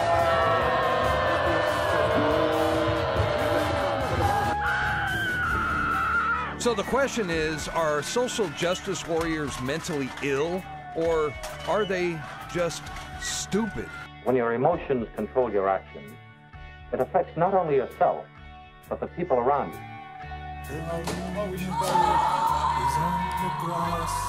There are over 7 million mentally ill and emotionally disturbed children in America. It has to be a joke. I cannot believe this is happening. I'm literally about to kill myself, and I'm not kidding. You better fix this right now. Get the out of here! Jeff's losing control of himself. Get your phone away! Why? Quit recording! What? The madder he gets, the worse it becomes. Get the away! You couldn't help interrupting, could you? I have hardly here. I don't wear deodorant. I love Satan. You added nothing to that conversation. These are some of Tommy's drawings that the school sent over. There's an awful lot of hate in them. I am a nasty woman. America! Like your wet dreams infused with your own genes, but yeah, I'm a nasty woman. Yes, I have thought an awful lot about blowing up the White House. Bing, bing, bong, bong, bing, bing, bing. As the InfoWars family of listeners and viewers know, we are always researching and bringing you the very cutting edge of high quality products. And that's especially true when it comes to nutraceuticals and supplements. We know that our modern environment is bombarding our guts with all sorts of toxins and heavy metals and pesticides, herbicides that basically kill the good flora. We have been working for several years with top researchers in the United States to bring you 3 new, top-of-the-line, affordable probiotics that are true game changers. Now, the first is a digestive enzyme that I'm extremely excited about. All of us know that if you eat a lot of meat and a lot of protein, and you don't chew it properly, sometimes there's buildup. It can even rot inside your guts, causing diverticulitis, you name it. You don't get the good micronutrients that are in it as well. Well, Carnivore from InfoWars Life, ladies and gentlemen, is the next level of digestive enzyme. And when you take it combined with the new Flora Life that I'm going to break down here in a moment, and also the everyday Flora Life maintenance, they synergistically work together. The globalists are bombarding our gut.